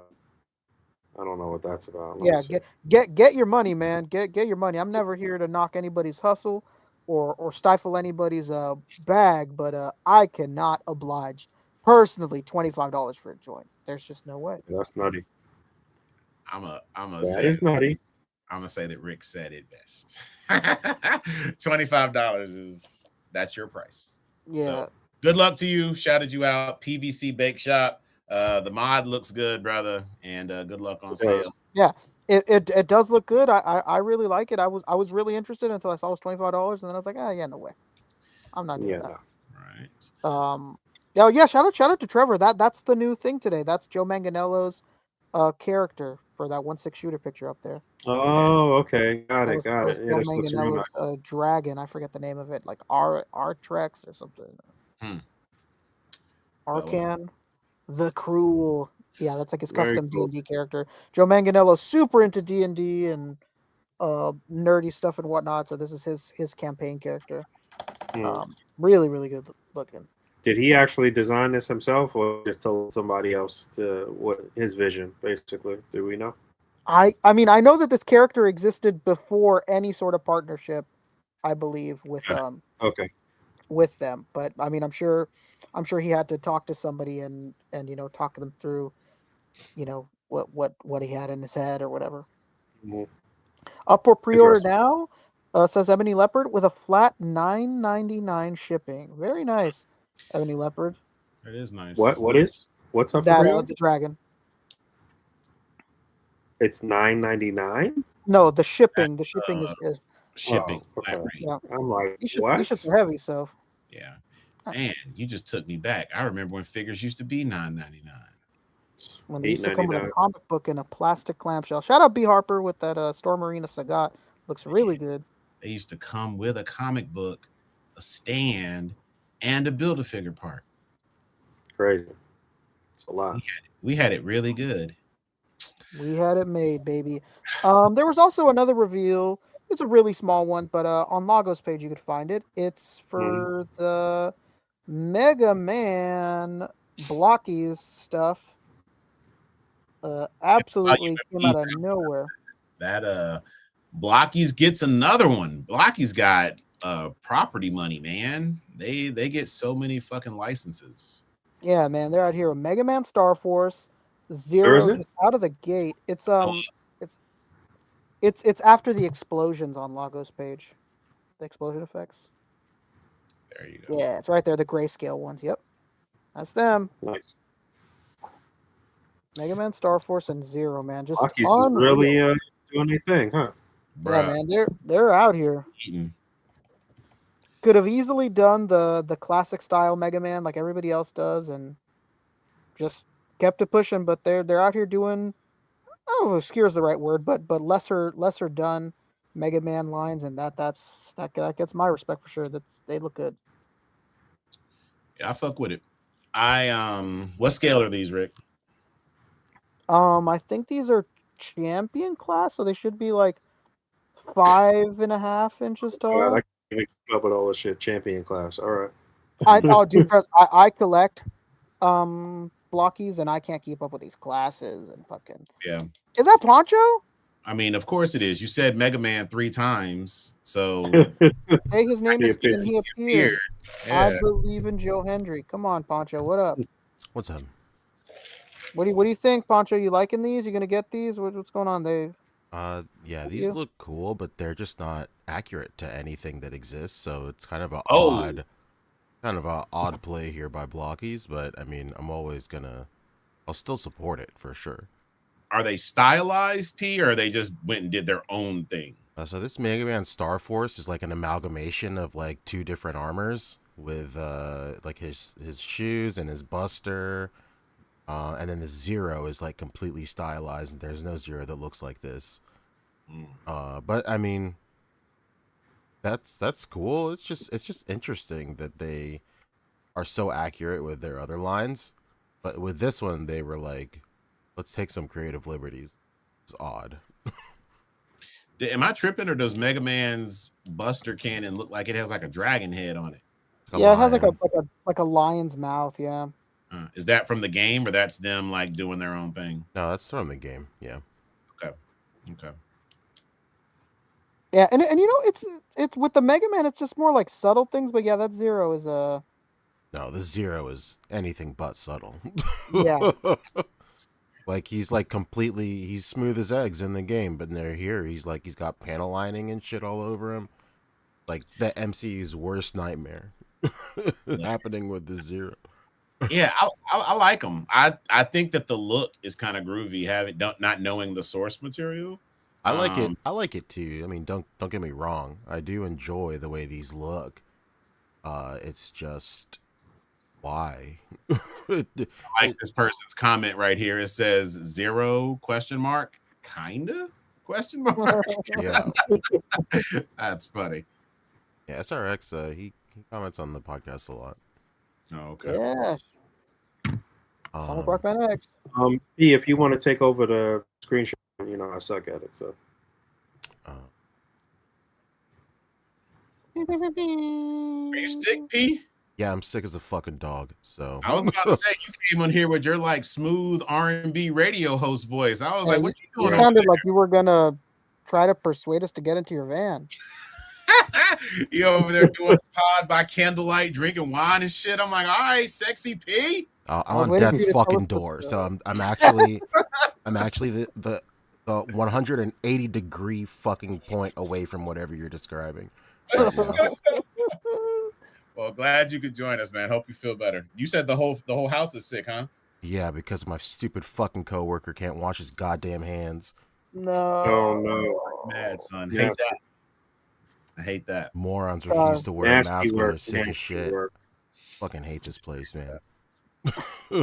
Oh man. I like Sick P. Sick P coming in with an energy I'm not used to seeing. Hell yeah. Fuck him. Fuck that job. Fuck everybody. We saved some meat on the bone. All right, pause. Yeah. Hey, we saved a discussion that we knew you would want to be a part of. We talked about Wonderman a little bit, but we did not talk about any of the Dragon Ball Z Super. Sorry. Yeah, or any of the Bandai stuff besides Wolverine we haven't talked about. So Edo. Yeah, let's go. Hold Ooh, Take it away. on. Hold on. I gotta screen share and stuff too. Just give me a second. no rush, man. Take your time. How we doing over there on that right arm, sir? Can we get an update? What you working with now? What's your cast look like today? Oh shit, you are looking like Misty Knight over there, my nigga. What you got? I'm sorry. That joint looking more bionic by the day. Bionic. Yeah. This is really just a what do you call it? Basically, just to keep my arm straight. But the hard cast is off, and I'm feeling pretty good. I'm getting my feeling back. I can do some things that I couldn't do before with the hand right now. So I'm healing up, just taking it a day at a time. Back to work on Monday though. So oh no. the vacation is over. Shit. Are you even able to use the hand to like write or do any type of work related shit or what? You just I mean, bro, I'm fucking left-handed at this point now, so it don't even really matter. Ambidextrous. Okay. But I can. I can do some things. It's still a little cumbersome, I guess, because I mean, not only did I have an incision at the elbow, but I had one right here on the front of my hand as well. So it's still a little tender and weird. So yeah, I'll be mostly using a left hand, but I can, and I'll be typing. So well, I will say this to you. This is a little advice that I saw in a little comic strip last week, and I saved it. Your job may be able to deny your PTO request, but they can't deny your workers' comp request. There you go. Wink, wink. So if you see any ladders at work, just be like, I was reaching for XYZ and let gravity do the rest. Wink, wink. Yeah, I already got paid out for the medical leave or whatever, so it's all good. It's all good. It's all good, man. It's all good. All right. The union is a wonderful thing, man. Still wishing you a speedy recovery, and hopefully you're taking care of yourself over there, man. Take it easy. Yeah. I've been good, taking it easy, and just over here straightening up and taking some shots leisurely, and spending a lot of time with the dog, and that's pretty much it. All right, cool. It's music to my ears, man. All right, where we at, P? All right. What did you guys want to talk about? Sorry. We can talk about the instant stuff. Whatever you want to talk about. Angry Do P. we want to start with the Dragon Ball trailer or whatever? Oh yeah, sure. Hold on. I let the Lagos Explain Post it to getting me a like I'm shitload of five. views, man. Also, at some point, let's make sure we I said it jokingly in the beginning, but let's also make sure we remind everybody, anyone who didn't join us last week, that we do have the merch back in stock. Absolutely. And I think we have links in the chat. Are there links in the chat to the merch? In the description. We'll talk about it properly whenever you want, Pete, but I'll let you keep doing your thing that you got going on right now. I think it's on the screen. Yeah, should be there below. Yeah, they kind of. I guess we'll just do this. Yeah, they announced the new Dragon Ball Super stuff, which is really cool. There's this huge live stream last Saturday, I think, and Join me. what did they had a couple of key announcements for like new games and new shows. So the first thing they announced was the Galactic Patrol is going to be animated, which is really, really cool. That's the arc with Morrow. And it's probably the best arc in Dragon Ball Super. I will say. So pretty excited for that to get animated. And then they went and then they also announced that they were actually going to go ahead and like soft remaster Dragon Ball Super, which is something Rick and I thought they weren't going to do. Yeah, no. Turns out they were, turns out they are, which is so wait a minute, explain this to me. So that means the same, sequence and episodes that we got before, just with different animation? No, so it's this. So they've only announced one. They've only announced the remake of Battle of Gods, which is, and they're calling it Dragon Ball Super Beerus. Instead of, I can't even remember how many episodes it was originally, but it was a lot. But now it's only going to be 6 episodes, and for the most part, all the animation is going to be the same, but they will reanimate some key scenes that were that were like a little squirrely in the original run. And it's crazy because like the way that we consumed Dragon Ball Super was early in like streaming Japanese stuff, like streaming stuff. So like the stuff that we would get subtitled is like the TV broadcast, and that had like tons of animation errors and stuff like that. And usually they'll fix that stuff for like the Blu-ray or DVD release. So I feel like a lot of this stuff that's been circulating for years like only exists in like this weird time capsule that is like how we consumed streaming anime in 2013. Because like if you look at the Blu-ray and the DVDs, like they look different. It's not like the terrible animation, but like Dragon Ball Super got a really bad reputation for the animation in certain scenes being particularly terrible and not good. And a lot of that is solely because of like their scheduling and stuff, and just how grueling it is being an animator in Japan, and the deadlines are just they're next to impossible. It's almost a miracle that this stuff happens.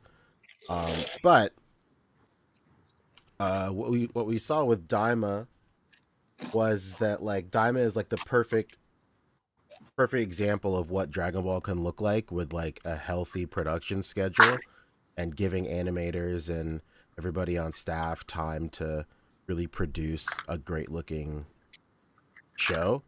And I think they're using, and it's pretty clear that they're using that same philosophy with all these reanimated parts for Dragon Ball Super. And the rumor is that when they do Morrow, like Morrow is just going to be like that all the time. So that was super cool. It's just really nice to have Dragon Ball Super back, which is awesome. They also announced like some new games and DLC for games or whatever. Yeah. So the question from the layperson. So does this mean that, because I asked you this in chat, so this is not like Super getting a Kai type treatment where they're going to go and edit and take out some filler or whatever. This is just to beautify and maybe like correct some of the shortcomings that the series had the first go around. Well, it is like Kai, where they're going to cut out a ton of stuff. And they're gonna add new scenes. The voice actor for Beerus was on stage when they were talking about all this stuff, and he was talking about how he's excited to like re-record all of his lines and kind of play him differently. Like he said that Beerus kind of became like he started off really menacing and like vague, but then he just became like the cool uncle that was just always around and just eating food and eating strawberry ice cream all the time. He's like, I don't want to do that again. So yeah, that's cool. So yeah, they're going to a lot of the animation is going to stay the same, but they're going to redraw. They're going to redraw scenes. They're going to add scenes, and then they're going to rewrite the script and stuff. It's going to be pretty interesting. My main takeaway from this that really, what do you call it? That really pertains to our show in particular is like, what does that mean for the SHF line? Yeah. If it's anything like when Dragon Ball Super first came out, like Tamashii Nations is going to just stop everything and focus on Dragon Ball Super figures. Like that's exactly what happened in 2013. I wouldn't be surprised if that's what's going to happen now. I think that they'll probably reserve like a couple of slots throughout the year for legacy stuff and stuff that's not Dragon Ball Super or that doesn't like align with what's airing. But for the most part, I think a lot of the releases for Tamashii Nations are going to be replaced with Dragon Ball Super figures, and what's probably going to happen is they will align with whatever is airing at the moment. And the interesting thing about that is like at the first beginning half of Super, all these releases aligned with the Japanese like publication release and stuff, but as we got further and further down for Super, like they ended up waiting for a lot of scenes to be dubbed in English to release the figures. So I don't really know where that is gonna lead us, but who knows? It's gonna be a pretty interesting time for this franchise. I have two more follow-up questions for you, Dragon Ball Guru. The first one is around the toys, and that is who benefits the most from a Super re-release in terms of like difficulty to get a particular release that's already passed or a current figure from Super that is like crazy expensive on the secondary market. Like who would people be excited to see get a re-release with the re-release of Super? Probably Beerus. A lot of people slept on Beerus and didn't get him, and he's pretty expensive now. Okay. Cool. And now that this gets an amended question, so then do you think they will introduce some new tooling into some of these re-releases, or do you think they'll just give us straight re-releases? No, they'll be brand new figures. There's like no I don't want to say there's no way, but like it would be stupid of them to not do new figures because it would just be completely anti-consumer for them not to do that. And the life cycle for reusing molds for Dragon Ball SHF is all but like mapped out at this point. Like I feel like the life cycle for an SHF is you get the first original release, and if it's a web exclusive and they can't release it anymore, they'll probably do like a special. They'll either do like a $35 version of it with less accessories, and then it gets used for the last time as like an event exclusive color variant, and like that is like its last leg of production. And then once it gets that, then a whole new figure with new tooling and stuff gets introduced after that, because like their event exclusive release is like their last final chance to make money out of that mold. Okay. So now my second question, and I love how I'm asking you all of this shit like you're the Bandai rep. My second question is, how do you think this impacts? Okay. How do you think this impacts the potential inclusion of Daima, given the success of that show, and them probably thinking, fuck, none of this lines up with anything that we've done. So can they go back now and do kind of like a catch-all and find ways to incorporate the things that happened, that transpired in Daima? I mean, it's 50-50. I feel like they could try and retcon a bunch of stuff to include the events of Daima. But I could also just see them just completely ignoring that and just not doing it at all, because like there are conflicting reports on what the Dragon Ball Super remake like actually means. Like they said that they're going to stick closer to the manga, or they're going to stick closer to Akira Toriyama's original outlines. Mm-hmm. And if that's the case, then that directly conflicts with trying to incorporate Daima into canon. So who knows? Yeah. Interesting stuff, man. I'm assuming you guys are excited by all this. Yeah, I'm stoked. Yeah. Finally, for the love of God. Yeah. And then I saw somebody say something funny about this new game that's coming out. Is it Dragon Ball 1000? Is that what that is? Yeah, that's the What? code. That's the code, Yeah, cool. like their code name for it or something. It's Yeah. not really. Age 1000. Somebody said that, and again, I know this isn't true. I didn't even share this with y'all because I didn't want y'all to laugh me out of the chat.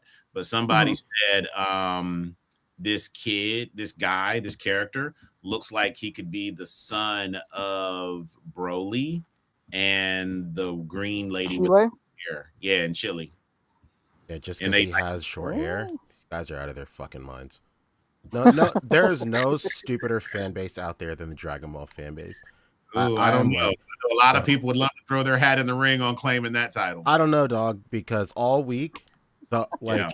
I cannot explain to you, just like, you know, and I don't, I don't give a fuck that this makes me sound like elitist and snobby about liking Dragon Ball, but like it's been so interesting all week to like see all these like outlets report on Dragon Ball Super, or all like these fan pages report on Dragon Ball Super and stuff.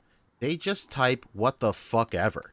Like it's as if they've never even watched the show or read anything or have done anything. Like it's crazy. Like especially like this the whole thing with this guy is pretty funny. Like there was like a fake picture that came out with like another character but just like the correlation that like he has short hair just like Chile. Maybe he's the like, what the fuck are you on? Like, what is the are you insane? Like it's the same franchise where in Tree of Might there's a guy that looks exactly like Goku that comes to Earth and is the villain, and he's no way, shape, or form related to Goku, and he looks like he's a fucking mirror image of him. So like Turles? Is that his name? Turles, yeah. But like there was so much stuff like I can't even recall it because it was just so stupid. I expunged it from my mind. But there's just so many. What's this character's name though? There's no name for him. We don't know Yeah, yet. we don't know yet. Yeah. All right. They just showed him like powering up. He had like a trailer, and they like showed him powering up and doing his thing, and it looks cool. But who knows? If I understand correctly, there's a bunch of characters in the games that aren't like actual, manga or anime characters, though, right?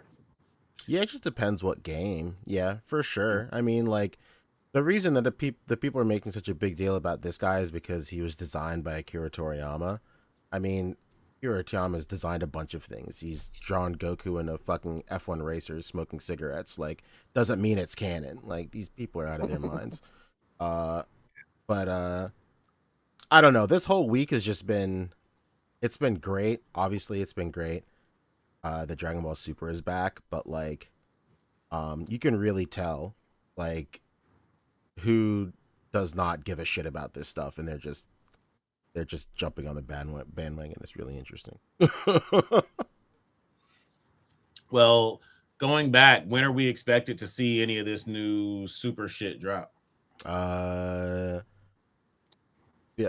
super remake is the Beerus is, I don't know if it's done, but it's close. Like it drops this year, like in fall this year.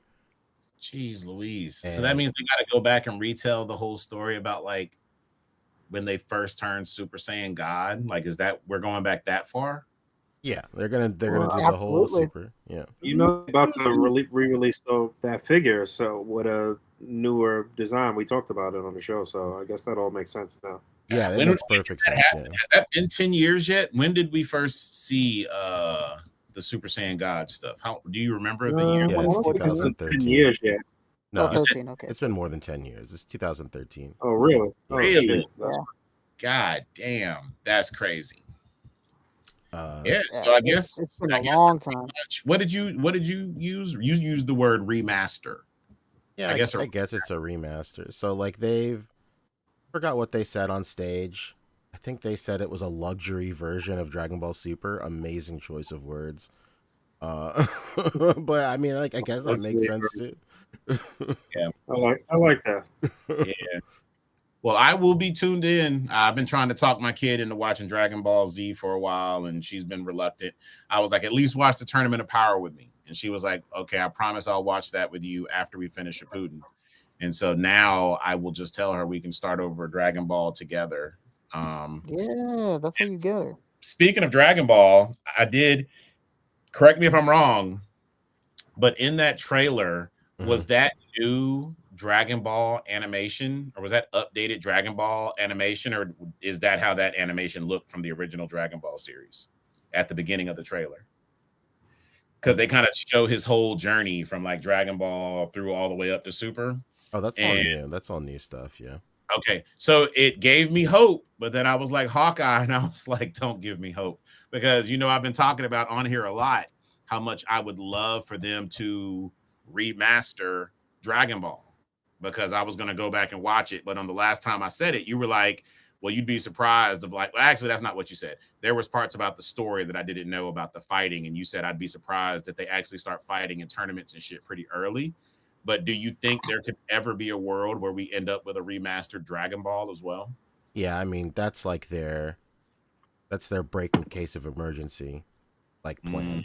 Like, that like I've had this theory. I've had this theory for years, but like every company is sitting on an idea that they could just drop at any moment, but like they're saving it to when they're like out of money or like they need Break to in get case in of people's, emergency. yeah, they need to get in people's good graces or something. And like a Dragon Ball remake is definitely that for Toei. Like there's no question.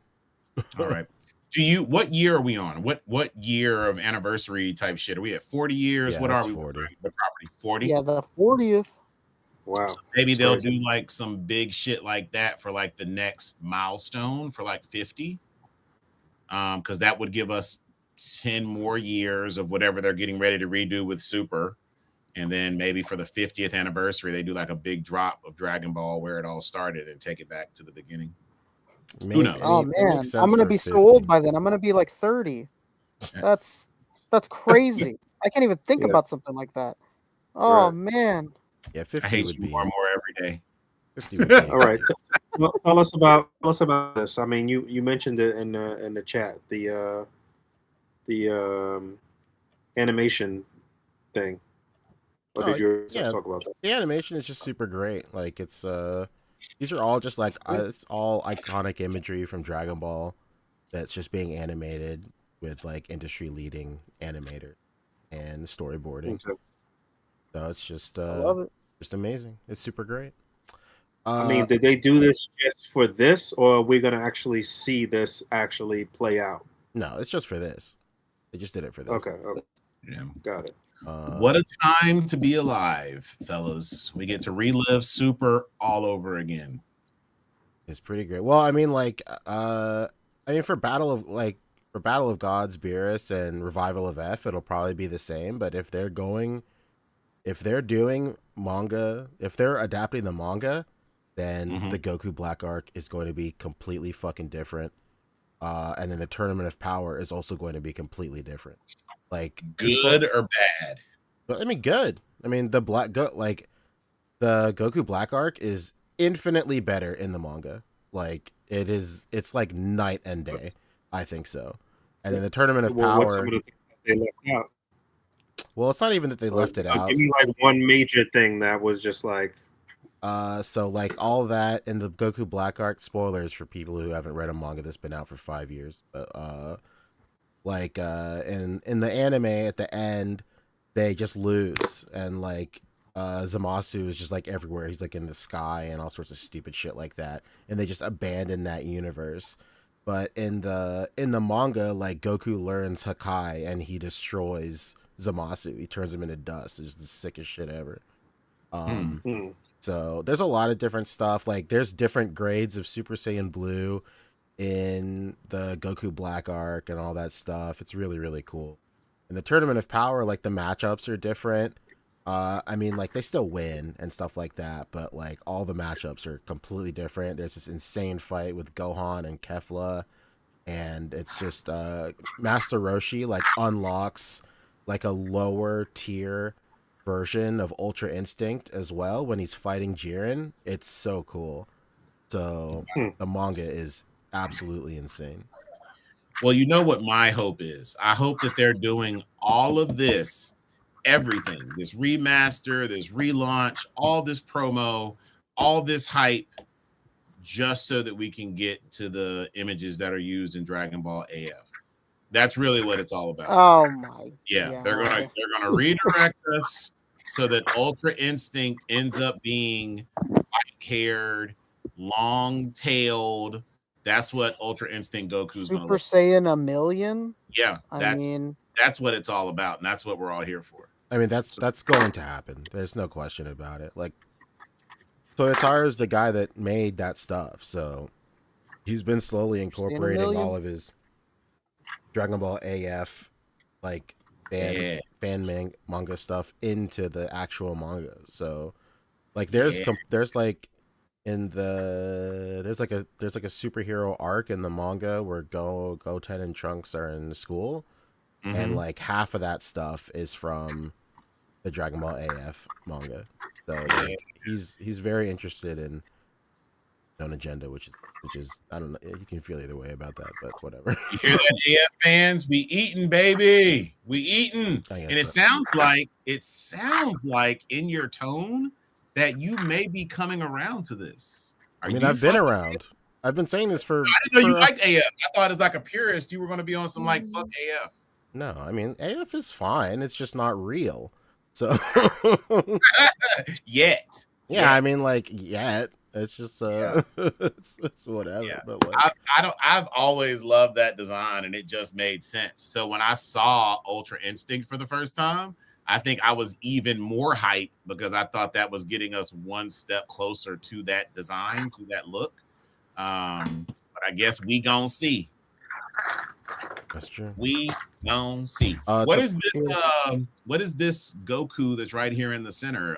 Bad Goku. What is this? To bring this back, so this is the new SHF Goku that's coming out. It's celebrating the 200th figure in the line. So it's going to come with another book, like the history of SHF, but the first book came with the Toyotaro version of Ultra Instinct Goku, and that was a pretty cool release.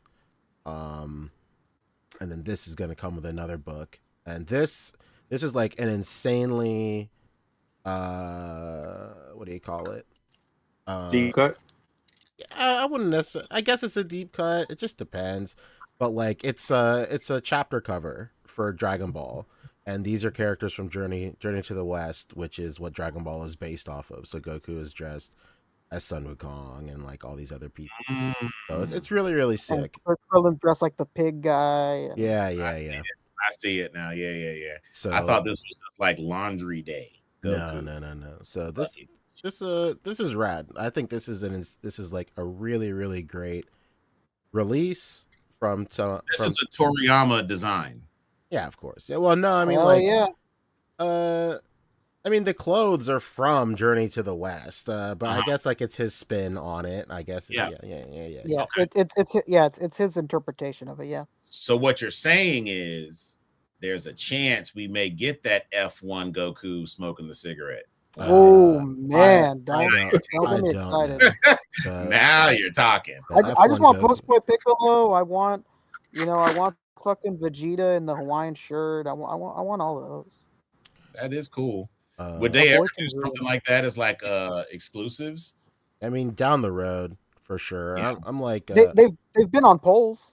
They've been on polls. Yeah, really? they've been on polls. So I mean, it's gonna if it's been on a poll, it's gonna happen. It's just a matter of when. Okay. Yeah. Nice. Very nice. Yeah, this is super fun. You could buy this right now in Japan. This is oddly enough because of the book in the book section of Amazon Japan. It is not in the figure section, so if you look it up, sometimes it won't come up that great. But it's up. You ordered one, right, Poncho? Yeah, I ordered one the second that it was available. That's beautiful, Nice. man. That's fantastic. Yeah, it looks great. This is the kind of shit that I love to see. So hell yeah. Yeah, this is awesome. They do a really good job of like doing releases like this to really like show love to the fan base. Like I really respect and really appreciate. So good on you guys, and I'm glad that you guys are getting this. This is cool. I like little deep cut shit like this. Yeah, this is awesome. And I mean, I've no doubt that this is going to come to America, but it's probably not going to come with that book. And it'll probably be some sort of convention situation or event of some kind. So you never know, Rick. You never know. I wouldn't be surprised if it came with the book. Like, I could see it not coming with like a slipcover, like that 40th Goku didn't come with their slipcover, but it came with everything else, which was weird. But I don't know. We'll see. Anti-slip covers. Yeah, we'll see. But this will definitely come stateside if you don't mind waiting. If the prospect of creating an Amazon Japan account doesn't interest you, just wait it out. It'll show up. I mean, everything else has. So. All right, we talked about this forever.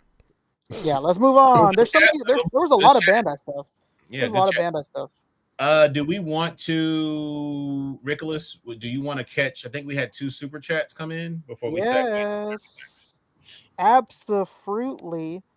Shout out to everybody here tonight. The super chats, always greatly welcomed. Almost like right at the beginning of the show, we had a super chat from our very own Kwame Taylor. Shout out to Kwame Taylor, always active, always good in the chat.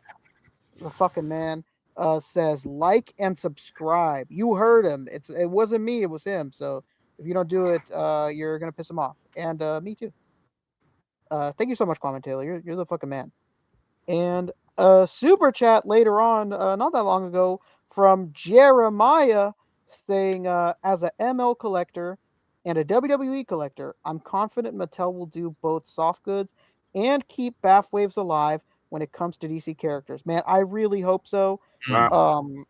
It's hard with the BAF model to move forward from what I hear from companies, but I would love it, even if it's not that often. Even one a year would be nice. But I am very confident in Mattel and in Kyle, his abilities, and not just his abilities, I guess, but in his love and his passion for DC. And we know what he's capable of, and given the opportunity, I think he's going to rise to the occasion. And I can't wait to see what he puts out. I'm super hyped. I think that's a statement to be made and to kind of like draw the line in the sand. If Mattel were to go hard and have like BAFs in that DC line, I think that would be fucking awesome. Because one thing, they could take a page from Hasbro's book in that the collective fan base, we don't have to always have big giant hulking Build-A-Figures, which was something that they did do with their DCUC line. But you could just make like figures that are a little bit bigger, or like a deluxe size, or shit. Hasbro, not that I'm saying this was good, but Hasbro, remember when Hasbro made Jubilee the Build-A-Figure? Remember when they made the Build-A-Figure? And Yeah, I hated that. I got Jubilee and got those Build-A-Figures right here. You know, it was on like mini Build-A-Figure craze for a little while. Yeah. They did Hit Monkey, they did Rocket, and they did oh my god! And look, they did Puck. Rocket, and he wasn't even articulated, bro. So it was slightly articulated, not on the lower legs though. But yeah, that was a terrible time.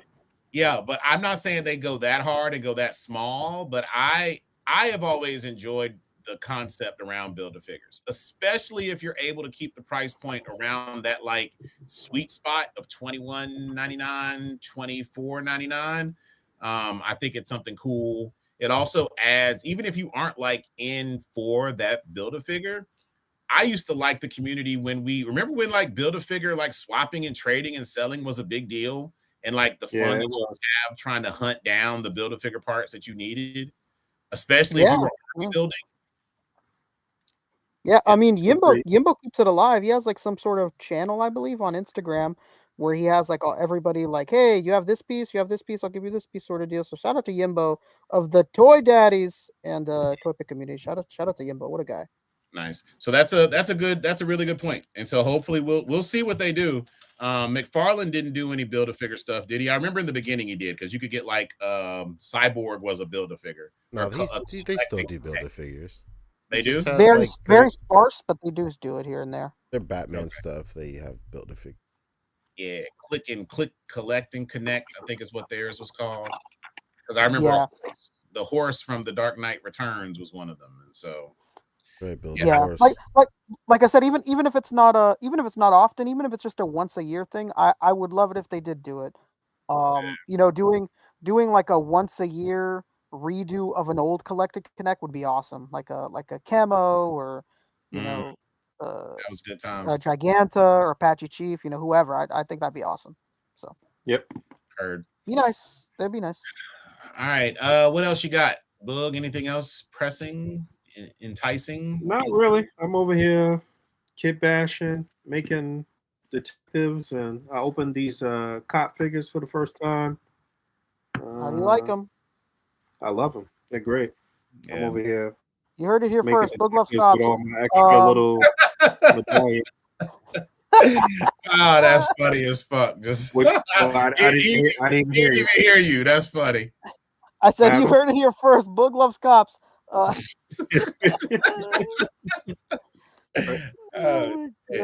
Wait till we have those. No, I'm not even gonna say that on here. All right.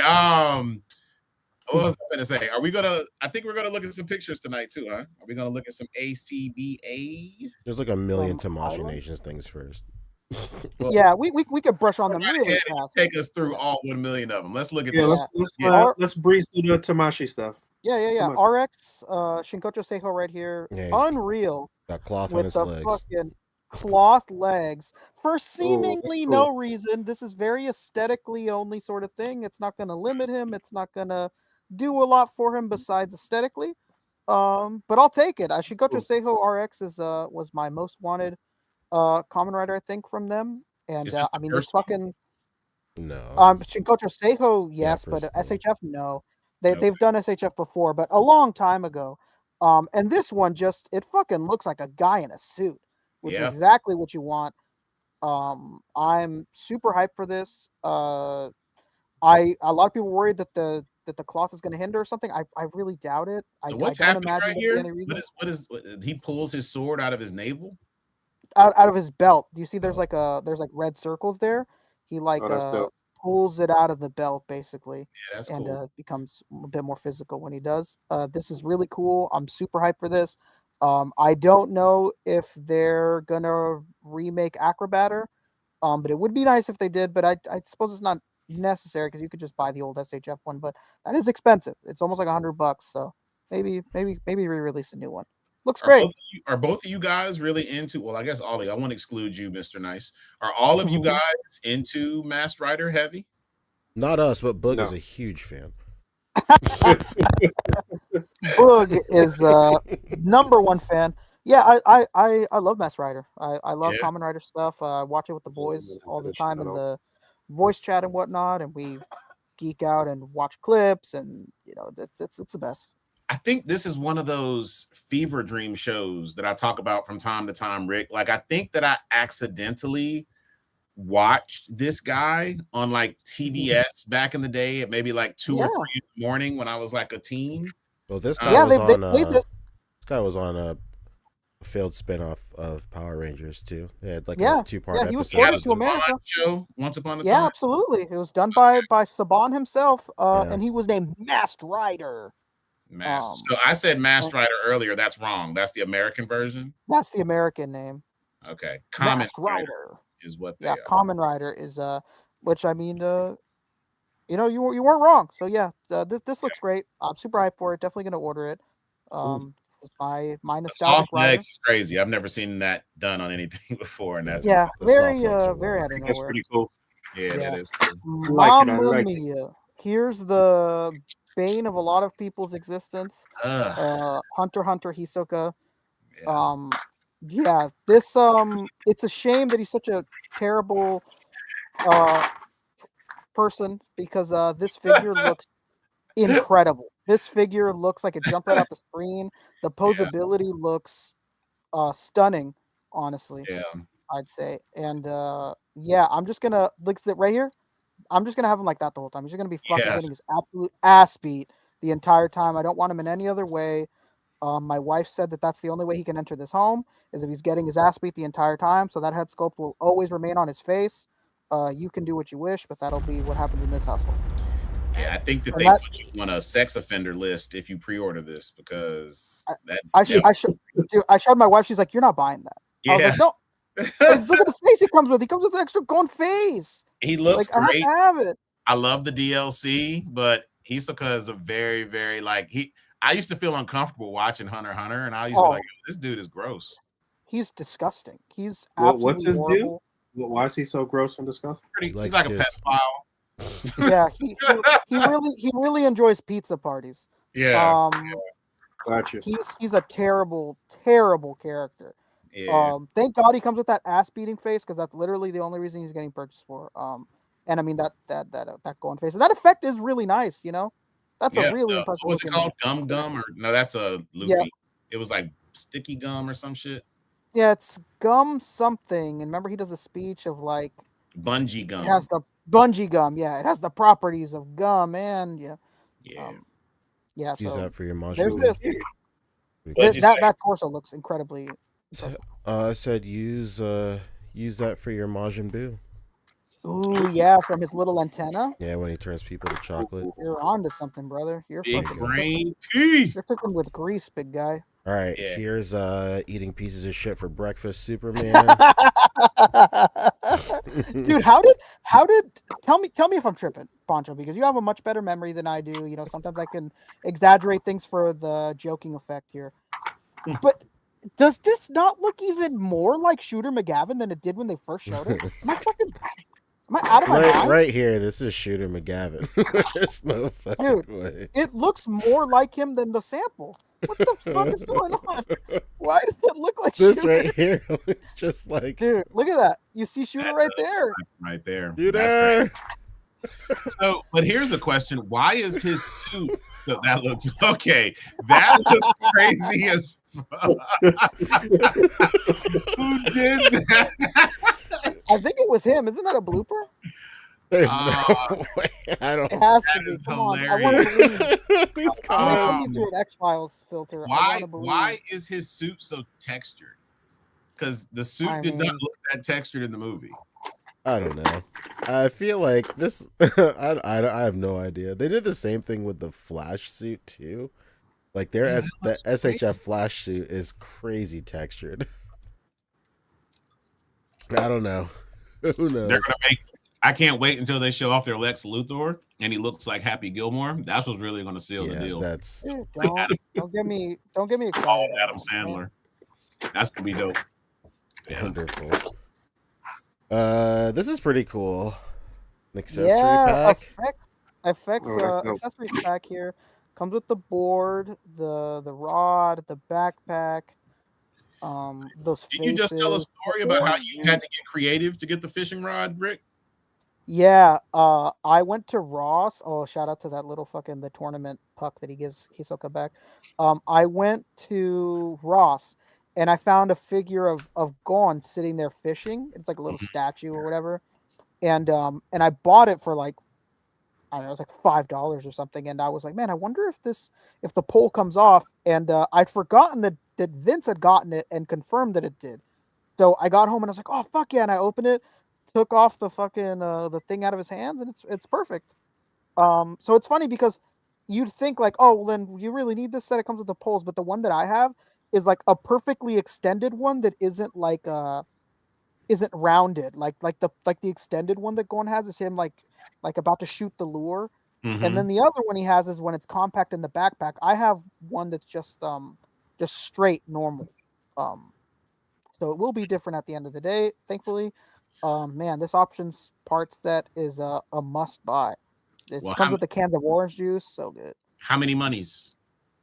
I don't know if we have the price yet, but they should be going up very soon because we're getting towards the end of the month here.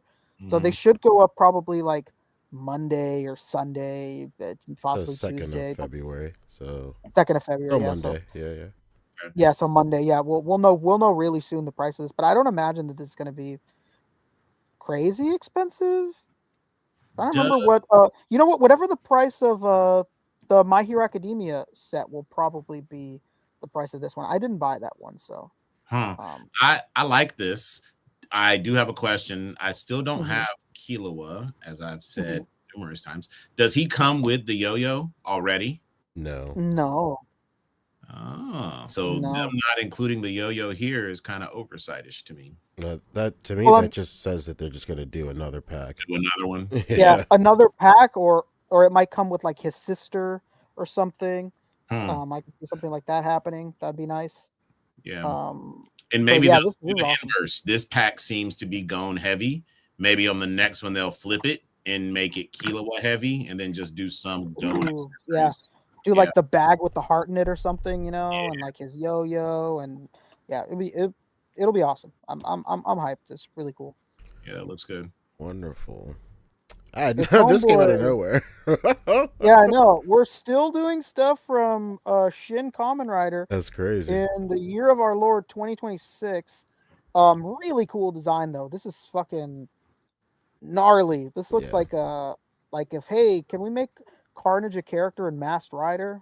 Can we do this? This looks really cool. Yeah, this is rad. Really, Worth really cool mentioning. design, man. Yeah, I have Yeah. no idea who it is, but it looks good. There's your boy, a new Madara, baby. And this is so timely because I know who this is now. There you go. Yeah, They did it on purpose. I'm all up in this mix, brother. So, oh fuck. Yeah, Gotta look say at no those because effects. it's just like the recency bias that's making me be like, I gotta have this. Really? You're saying no? I think if I there's one villain to get, it's this. know. Honestly. But honestly, bro, like the Naruto journey has been like weird. Did you guys have seen all of this, right? You've seen all of Naruto, you've seen all of Shippuden. Mm-hmm. Yeah. It sometimes the way that the story is told because it's not linear is cool, but other times it's frustrating as fuck because I'm just like, we were just getting to the good part of like the war, and now you're taking me all the way back to retell story from Naruto from like a different perspective, and it can be jarring at times. All that to say, the fear is if I start getting these, I'm gonna want all of them because it's so fresh on the brain right now, and I'm enjoying it so much right now that Ooh. it's just like the tip of the iceberg type situation. Because you guys said that they are re-releasing or they're redoing all of these because the first ones were like shitty, right? They're old, they're just a product of their time. Uh-huh. Like and they're also not cheap and they're not great because they came out so long ago. So re-releasing them makes like a total sense. And it's really welcomed by a lot of collectors just because they're old, not the greatest to track down, and Yeah. they're expensive, and they didn't age great. So this is dope. This looks really good. It comes with another Naruto head. So Naruto head. Um, or face, sorry. And that effect, you know, it's a win. Yeah, the fire style jutsu effect is crazy. Yeah. There's a local comic shop near here that has a Hinata that I was kind of indifferent on, but I almost I like had it in hand, was walking around the store with it, and then finally talked myself out of it. They had a Tsunade, and they wanted like 110 for it. And I don't know how much these cost at retail originally. And I almost got it because I've never seen her anywhere before. But I was just like, don't do it, David. This is how you start to go down and just start collecting enough time that you don't slippery slope, brother. It is, but this does look good. What is yeah, that's too expensive. You could get Tsunade for like under $80. Really? Yeah. I think her retail in America was pretty high though. I think her retail in America was like $80, but you know, there's places you can find one open for like sub 80. You could probably on eBay like from a smaller distributor for like 70 something. Yeah. How many monies for these? What are these hitting for? Well, just like that set, we don't really know yet because the pre-orders don't go up until Monday. Yeah. Monday. So we'll know then. We'll know then. But somebody said in the chat that the MHA effects part set was $40. So it's safe to say that the Hunter x Hunter one will be the same. Okay. It's a lot. This does look good. Yeah, wait, he doesn't come with his big ass. Maybe I missed it. Does he not come with his big ass fan? No. You know, there goes an effect set they can release later on. It's all intentional. Accessory. Nothing is by mistake. All intentional, baby. They're playing chess, not mahjong. You know, it's great. Did there? That was clever. Was there? Thank you. Was there any other Bandai stuff? Was that it? I think that's it. Oh, Seto Kaiba, baby, the CEO of Kaiba Corp himself. You're a second-rate duelist with a third-rate deck, baby, and he's here to laugh in your face. I really hope we get more monsters and more duelists, but you know what? Just having Yugi and Kaiba, I can't complain. But I hope we get Joey or even stuff from GX, but I'm not holding my breath. I'd love more monsters too. I'd love a Buster Blader, a Blackluster Soldier. You know, I don't know. I'm just a little. Question. Would you like a live action Yu-Gi-Oh? I mean, could it be done well? Yeah, but I just don't trust. I don't trust Hollywood. You know what's surprising, David, is that feels like something that Japan would have done. Because they make live action interpretations of so many shows that nobody even knows sometimes over here. Like when I tell people that there's a live action Tokyo Revengers, they're like, what are you talking about? There's a live action Tokyo Revengers. They do it all the time at random. So it is kind of surprising. Maybe it just wasn't something that Kazuki Takahashi ever wanted. Rest in peace to the GOAT. But you know, it is interesting. I could see, especially if this second season of One Piece is popular, this could be a Netflix show. It very well could. You know, I wonder if they're going to start investing more in live action shows because that show is huge. It's like one of their biggest shows. So I could see them doing it. Or maybe somebody. Has your Target started getting the figures for that? Yeah, they look awful. They do. They look terrible, man. They do. But hey, you know, One Piece in the store with an end cap, so that's pretty cool. They're doing it right though by knowing that Chopper's going to be on this season because they have like Chopper plushies. They're pushing the fuck out of him. Yeah, they're striking while the iron's hot, baby. Yeah. They're doing the smart thing. Yeah, but seeing Kaiba like this, it just made me realize that doing a live action adaptation of a show that's primarily around cards, and then you do all the CGI for the stuff that the cards make could be pretty compelling. I mean, they did Death Note. They didn't do it well, but I think people would be down for a live action Yu-Gi-Oh. It could work. You know, just a card game of sorts, but I wonder how you don't make it cheesy. Or do you? Do you lean into the cheese? Speaking of cheese, we have a super chat, not related to cheese whatsoever, but from Shelf Presents.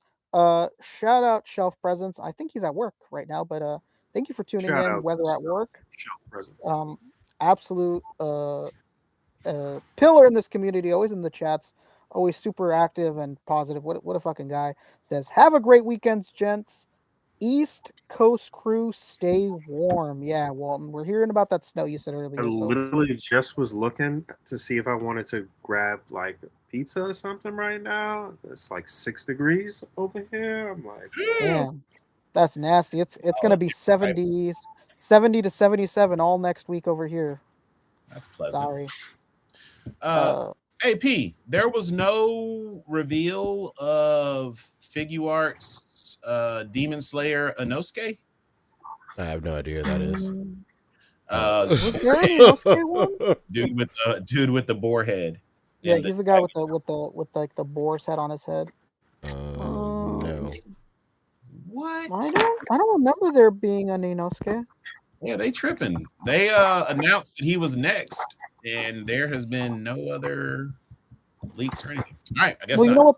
There's a con coming up, David. It's called OneFest.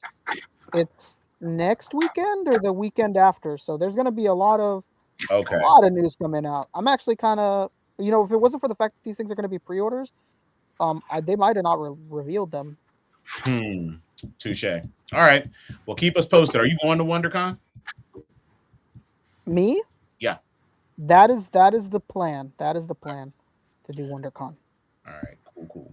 So WonderCon and OneFest are not the same thing. I don't know if that needs to be clarified. Oh, yes. I didn't even realize what he was saying. Yeah, they're not the same at the end. So I thought you said WonderCon. You said WonderFest. No. What OneFest is Japanese. OneFest. Okay, sorry, you got cut off, and I thought you said one. I just assumed you said WonderCon. Oh yeah, no. WonderCon is completely different. But where is OneFest? OneFest is in Japan at the Tokyo big spot. I think that's what they call it. So yeah. Okay. Yeah, you will not be at that. No, sir. I mean, if you guys want to send me, feel free. All right. Okay, what's next, P? Let's do the photos and let's get out of here. Let's do it. Get out of here. All right. Who's going first? Am I going first this time? Yeah. All right. Well, this first one that I chose, one that stood out to me, made me laugh. Oh, no. I loved it. You know him. You love him. Shout out to my man Plastic Snaps, a.k.a. Simon Hill. What are you going to do? What are you going to do? It's our man Bert, the Vampire Slayer. And he's like, count this, bitch. And this is what you get. This, I don't know. Simon always does really good setups. I love this series that he's been doing, taking the Sesame Street characters and trying to put them in like cool movie type setups or put it like fish out of water type setups. So this is just another one in this series, and he did it as panels, and he just captures it really well. I love the extra attention to putting the blood splatter on Bert's face. Just works, man. The count actually came with a closed eye head sculpt? No, I think he did what he did last time, and he takes Play-Doh. Yep. He takes Play-Doh and puts it over the eye. Oh, nice. Very nice. Okay. Yeah, he's been doing a really good job. Again, he's been doing some really creative shit with these Sesame Street figures. He was one of the bigger reasons why I went and hunted those down. Very unlikely that I will use them in this type of manner to do some really cool photography with them, but he's made them appear to be like must-haves in your collection. Nice. Yeah, so if you don't follow him, I know many of you do, but go follow Simon Hill. You can catch him on ACBA. He's one of the mods there. He's also on the grind all the time, and you can see him on his IG as Plastic Snaps. He's snapping. Next up, I can't read this name. Who was this? Rita Goody. All right. I don't know. There you go. Sorry. Voodoo Mama Juju. But no, that's the artist. I'm so stupid. It's oh my god. It's this guy. Sound effect. effect. I saw this past week. This stood out to me. I was hoping to see a seaside on this. to see what's what here. But what figures even are these? I don't know. I think it's a studio series. I don't think that's. I think it is. Think so. I think think they're studio series. Studio series. I don't think that's MP Prime. No, because I mean, look, MPs don't ever have those big screws like that. Yeah. I don't know. I don't know anything. I didn't see the seaside. I just thought this was pretty. And it looked like something out of a panel that you would see in a Transformers comic book. I love the posing. I love the that Prime is kind of like in that falling heroic, I'm still gonna blast your ass position. And Megatron is not having it. Fusion cannon right to the face. So I like it. Yeah, I can't tell. I don't know. I think that the newest, because I'm looking at the backpack. That may be the newest Masterpiece Prime. I don't collect Takara. It is. Brad said it is Masterpiece. Damn, yeah. Masterpiece did not used to have the screws like that, but and this they do now. Be the infinite transformation, the third party Megatron, because the last MP Megatron that we had didn't look this good, but I could be wrong because I see. If you know in the chat, feel free to correct me. All right, let's see what else we got here. Panchisi. There we go. You got to read that name for me. I want to make sure we acknowledge the artists first. Michael Baroob. All right. I don't know how to pronounce his last name, but I'm pretty sure it's Maz Toy Box or something like that on Instagram. Maz Toy Photography. Good job. Maz Toy Photography. Shout out to Maz. Boog Nice be knowing. Boog Nice cares. He may not always comment on your stuff. He may not always be featured, but he's always watching. He's like, I'll be watching though. I'll definitely be watching. This was just clean to me. Very cinematic. Is this Hot Toys? What is this? I don't know. That's a good question. It's probably some third party thing, but I was trying to figure that out myself. But yeah, I saw this past week as well. Very nice. Yeah, this is this resonated to me. I like this character. I actually like the movie version of Lara better than the comic version of X-23. And I like the way this is lit. I like the way that, again, very cinematic with the shadows that are being cast on the arms. Look of like the fire and the chaos in the background. I thought this was just a very well captured, simple, clean, contained, cropped photo. So shout out to you, Maz Toy Photography. You can follow him on Insta. Yeah, it looks like he's utilizing the Sentinel base head that came with the Mezco Wolverine, by the way. Hello. Let's see, who else did I select? Yeah, man, this was cool. This was this looks like it's like a little Hot Wheels. Is this what this is? What is this? Yeah, it's this a Hot Wheel. Maybe must be Sean Briefcase. Yeah, Hot Wheels, man. Wait, no, it's not a Hot Wheel. It's something larger. That might be a Jada. I don't know. I don't know what it is, but I like the mixing of the scales here. I like that. You know what it reminds me of? This is kind of like, this looks like something that Peter Parker would have captured of himself as Spider-Man, because it looks like a photo, which is crazy because I know it is a photo, but it looks like a film that was like developed in like what is it, dark room? Is that what that's called? And it's just very poetic, and I like the way that he has that blur effect on Spider-Man in the foreground. This is just really cool. I like the way the accessories there of the cop car peeling out, trying to catch up with him in the back. I like the way that he did the build out with the buildings and the diodes in the background. This is just the depth which that adds. This is just a very well composed photo to me. Agreed. So who was the artist? You guys knew who it was. Sean Briefcase. Yeah, that's his. It's the same on Instagram. Okay, so go check him out. I will be checking him out, because if this is like the kind of work that he's putting up, I would like to see more of this. Yeah, Sean Briefcase is the man. I thought of P when I saw this photo, because it again, Brandon. No, well, Brandon did it, but this was just really cool, man. Like, it was a cool moment in the books. I'm sorry, because I don't read manga. Let me stop fronting. It was a cool moment on the cartoon, seeing Cell go through these changes, and I feel like he captured it really well. This is also, to me, a really good example of, in ACBA, less can sometimes be more. Yep. And Super yeah, this is just super clean, super well done. This one shot with no cutouts, no speech bubbles. This shit tells a story. And like, even if you've never seen Dragon Ball Z, you can pick up on what's going on here. And this is just a really, really well done shot too. I do like when people do these shots like this where the figures kind of coming out of the panel. Brandon does this a lot, and my man Carl Pennington does this a lot too. Yeah, I like it a lot. And I think it just adds to the whole, like, him emerging from the body and shedding that, and then out of the panel too. Yeah. I'm with you. Yeah, definitely his creepiest look, and I like it. Yeah.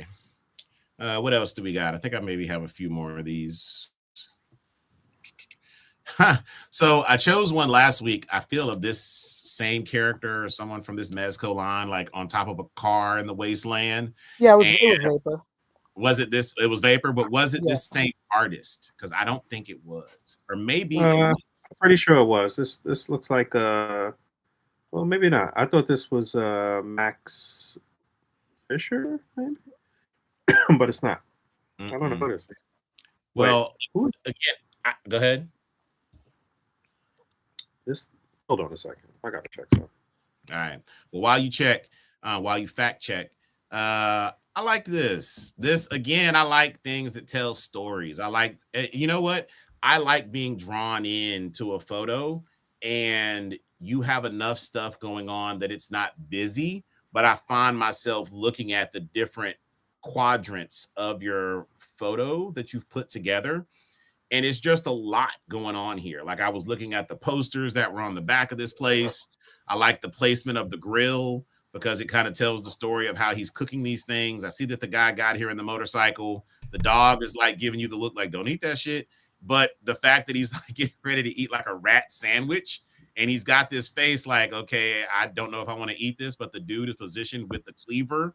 Like, I know you didn't just make me cook this, prepare this. Like, we're going to have a problem if you don't. This tells a story, bro. And I don't know. I just really like the way this looks. It's well lit. Everything is kind of laid out very clear. I thought about what P said the other day about debris and shit being on the ground, but I feel like the debris that's here makes sense. And so I just thought this was a very well composed shot. Yeah, this is definitely Max Fisher on Instagram. I'm hoping that James what does it say? Apatius. I'm hoping that's his actual government name, but Apatius? And this person didn't take Max Fisher's photo, but I don't know. On Instagram, it's Max Fisher, MAXFISCH3, the number 3, and then R. Cool. Beautiful. So again, you're going to get a follow out of me. I really like this. I think I liked this already on the main page, but if not, I'll go back and love it because I really like this photo. What do we have next? There we go. Yeah, it's funny. This week there were a lot of photos that made it to the main page, talking about or representing what's going on with ICE all over this country, but primarily in Minnesota. And I'm not going to stay on a soapbox about this for a while, but people have been coming in like this whole, like, don't bring politics into my comics and into whatever. And this is where I come to escape. But it's like, to me, I see this, and this is something that would happen in the comics. Like this is something like Daredevil and Matt Murdock. His whole thing is standing up to injustice and his view of what he views as like dirty cops and everything else. And so this is very on brand for the character. Yeah, I mean, a lot of the street level like heroes, New York-based street level heroes deal with a lot of like dirty cops and like underworld figures and stuff like that. So yeah, it does make perfect sense. But also, like, toy photography is art, and art is always expressive and always about free expression and about the First Amendment and just about um, social injustice and sign of the times and all of that type of stuff. So I mean, how could you even avoid? You can't avoid it. There's no such thing as not having like political art. Like that's what art is. Like it's gonna be political or social or something. You know what I'm saying? So it makes no sense. So I did choose this photo because I like the story that it's telling. I like the way that it's placed and like the movement of the figures of Matt, like shielding the little kid and the mother.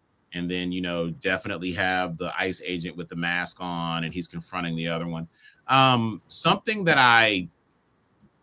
can I ask you guys, what is one thing from each of you that maybe advice that you would give to, is this Edwin? Does I say Edwin Jr.? Edwin Jr. TG Vaughn. Yeah. Vaughn, baby, he's in the chat as we speak. If you could offer Edwin one piece of like ACBA constructive criticism to enhance this shot and kind of take this shot to the next level, what is one piece of advice you would offer him, Bug? I think with a lot of his photos in general, he needs a little TLC with just lighting. So some backlighting or some rim lighting or something here would take this over the top. Maybe play with his ISO and f-stop a little bit, but I think it's just finding the right balance with lighting and making some of these scenes look a little more cinematic. Now, this one in particular is not too bad, but he could have got a little add with just a little bit of backlight, maybe through the door back there. Because when you do that, you highlight the figures basically. If you do it strategically, you could highlight the figures and make them pop a little bit. But yeah, some other type of lighting, some red lighting that may, you might be pretending that it's a Exoson lighting up one of their faces or something like that. But, it's really just a lighting thing.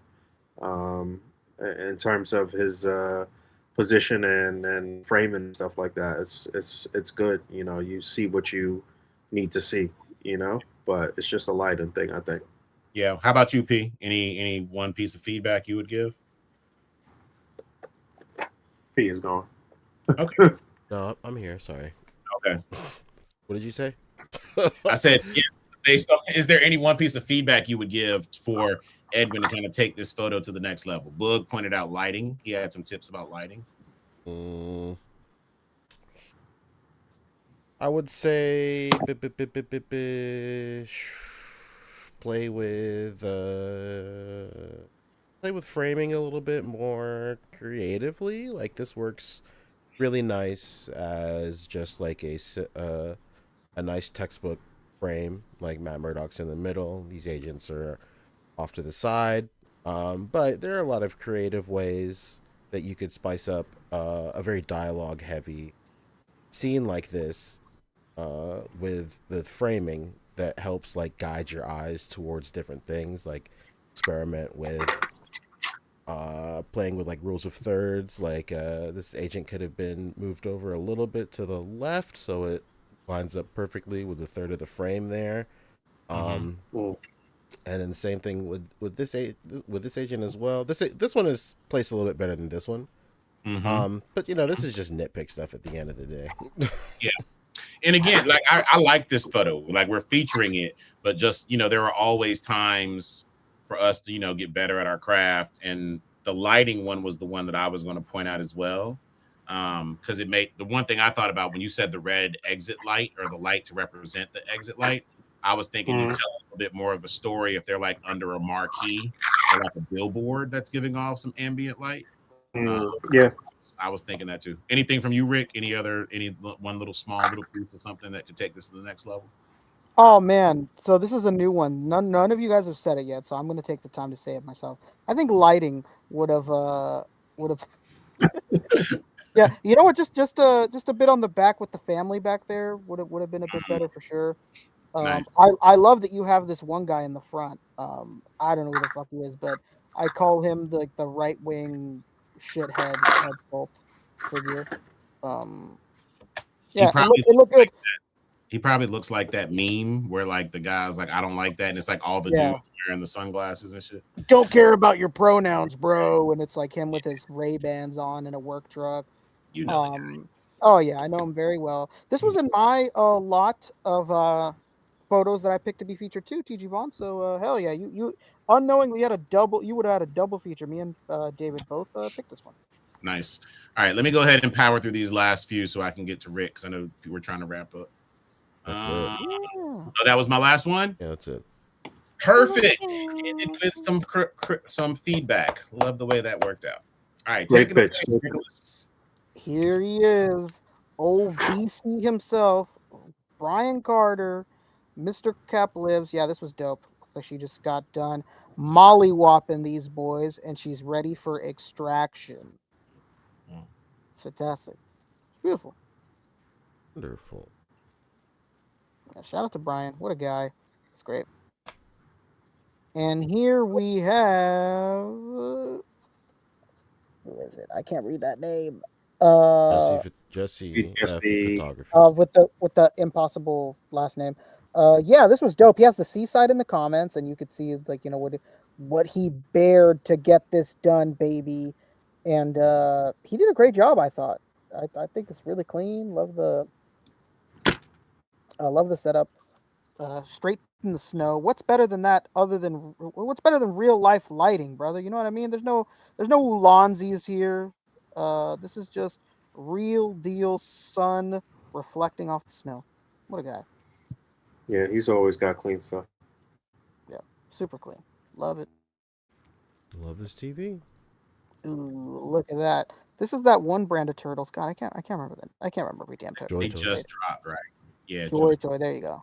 I feel like these were like all over my feed this past week. I saw a lot of like posing and different stuff with these. I was very clean. These, but they're like a weird scale, right? Like, aren't they smaller? Yeah, they're like 4.5 inches or something like that. Some random scale that doesn't scale with anything else. Wait, are these not the 6-inch ones with the ass out? That's what I was asking. Everybody said Joy Toy. I don't think so. No, Joy Toy is the really little ones. That's 118. Yeah, Joy Toy is the really small ones. They're like 4 inches tall. Like I said, this might be Booty Cheeks Turtles. Really? So then those are, what are they, 6-inch? They're bigger, yeah, but I don't know specifically. But I would safe to assume it's 6-inch. I don't know what to search. I'm not going to search Booty Cheeks Out Turtles, but I will. I'm about to Google this and see. I mean, that's your loss, but sure. That's probably not a good idea. Well, that probably is a good idea, actually, not to search. You know what? Let's roll the dice and see what happens when you put in ass cheeks out. Come on. And I'm not even going to do it in incognito mode. Let's see what comes up first. Right. Okay. Yeah, I love this. This is like depicting a pivotal night in Guts' life, where he does a deed for Griffith that he doesn't agree with, and it really makes him question himself, his life, what he's been doing, and what he wants.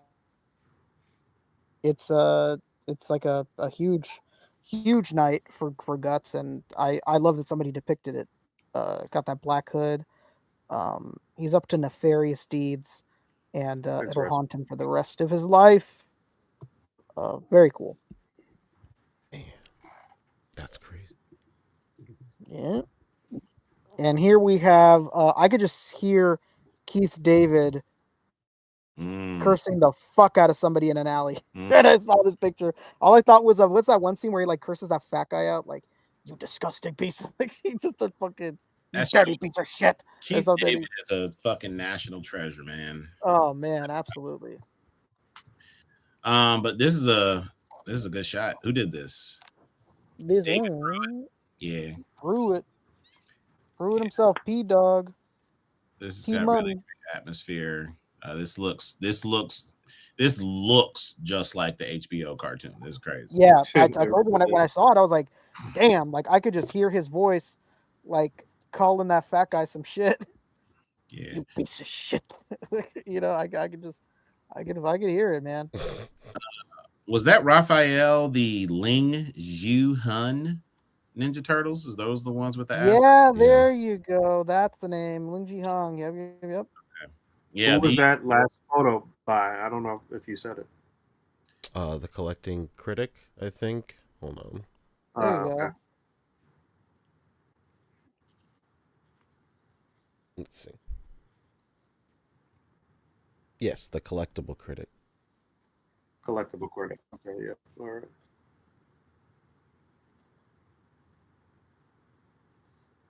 You gonna say anything, Rick, or what?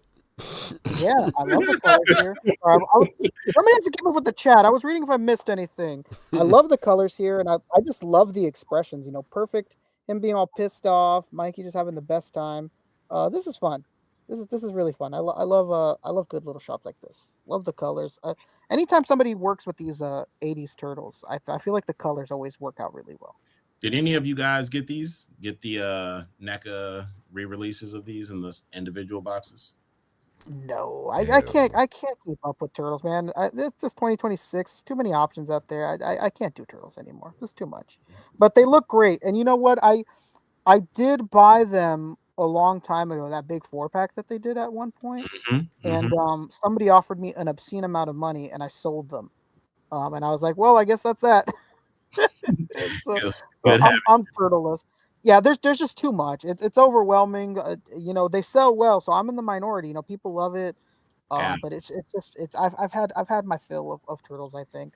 But they look great. They look great. Little piece of advice though. Sometimes Target will put up these signs where it'll be like, if you go through the toy department and they will put up a sign that says all Simpson figures are whatever percent off, all Teenage Mutant Ninja Turtles are 50% off. Like they had that sign up at my Target like a month ago, and I was able to get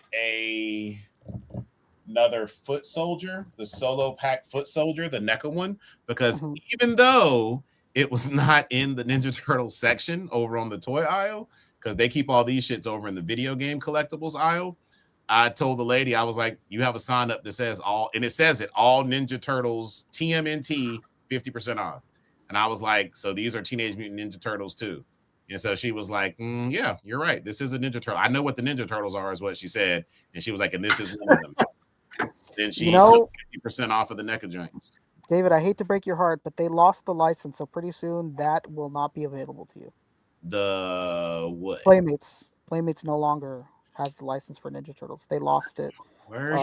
Yeah, they put out a statement about a month ago that Viacom did not want to renew their license, and after like 40 plus years of making turtles, it was taken away from them. So who's picking up the license for TMNT now? I mean, it's everywhere. So like, I don't think anybody's really. It's not exclusive. It's fucking everybody has it. McFarlane has it. Joy Toy has it. Everybody has this damn license, and I feel like it's everywhere. NECA, you know. Well, if you ever wanted to go double back, and now if they don't have the license, those may be going on sale, so we'll see. You never know. Here we have Sue Storm, Pedro Pascalito, Herbs McGurbs, and the baby. Yeah, this was beautiful. Nice. Yeah, I love this. Looks like a scene right out of a movie, man. That lighting is great. Just looks like a fucking lab. Herbie's trying to understand what the hell's going on here. It's great. Why does Herbie look like he has on a t-shirt? Am I tripping? You know what? Maybe it's like the lighting is so bright on the plastic that it's like melding like the arm with the body. It does look like he got a right. Looks like he's got a robot arm coming out the bottom of it, and it's got like little ripples on the stomach. It looks like he's wearing a t-shirt. What's the body that he's using for the suit? Sue is your Forger from Spy Family from SHF. Huh. Oh, okay. Yeah. Nice. Very cool. I think Desmond only shoots movie figures, if I'm not mistaken. Whoa, Desmond Tan. His handle on Instagram is Avengers Multiverse, by the way. So I guess that makes. Hell yeah. Wonderful. All right. Yeah, this was cool. This stood out to me too. Great pick. Yeah, this was great. And that's it. Another good Killed week. Another good week of ACBA photos. Keep putting up heat. We do want to start making this like a featured thing, right, boss man? We want to start doing Yeah, this. yeah. We Yeah, don't want to yeah, let for this sure. go, even if it's only a handful a week. You know, we'll keep doing this. This is not going to be one of those things that disappears any longer on this stream. So. Nice. All right. Yeah, you guys are sounding cozy. Everybody got their fireplace on over there. Everybody's getting sleepy. It's all good. So I run around a little bit. All right. Thanks to everybody for hanging out with us this evening. Thank you for the super chats. Thanks to the chat. And big shout out to everybody who got a feature this evening. Keep doing your thing. Keep posting. Come join us in the Articulated Comic Book Art Facebook group. And, you know, post your work there. And hopefully and possibly you'll score a feature or on the ACBA Instagram. It's been a little lull over there on Instagram, but we'll be getting back to posting regularly there in the next week or so. And like David mentioned, please check out the merch shop to get your classic ACBA t-shirt or hat or Scully or whatever you want. Yeah, everybody's right. getting Thanks them for in, and they're loving it. Don't Nice. forget to rate, comment, and subscribe. Hit that bell down there. And until next time, peace. Goodbye, everyone. Later. About to go jump in some of this berry real quick. I think I'm on Berry? this. Yeah. The show about the hitman who wants to be an actor. Oh, Barry. Yeah, Barry. What are you doing tonight? You need to go start watching Wonderman. 8 episodes, 30 minutes each. That's actually what I'm about to do. Yeah. It'll be good. And that way I want to hear your opinions on it because you'll be the last one of us.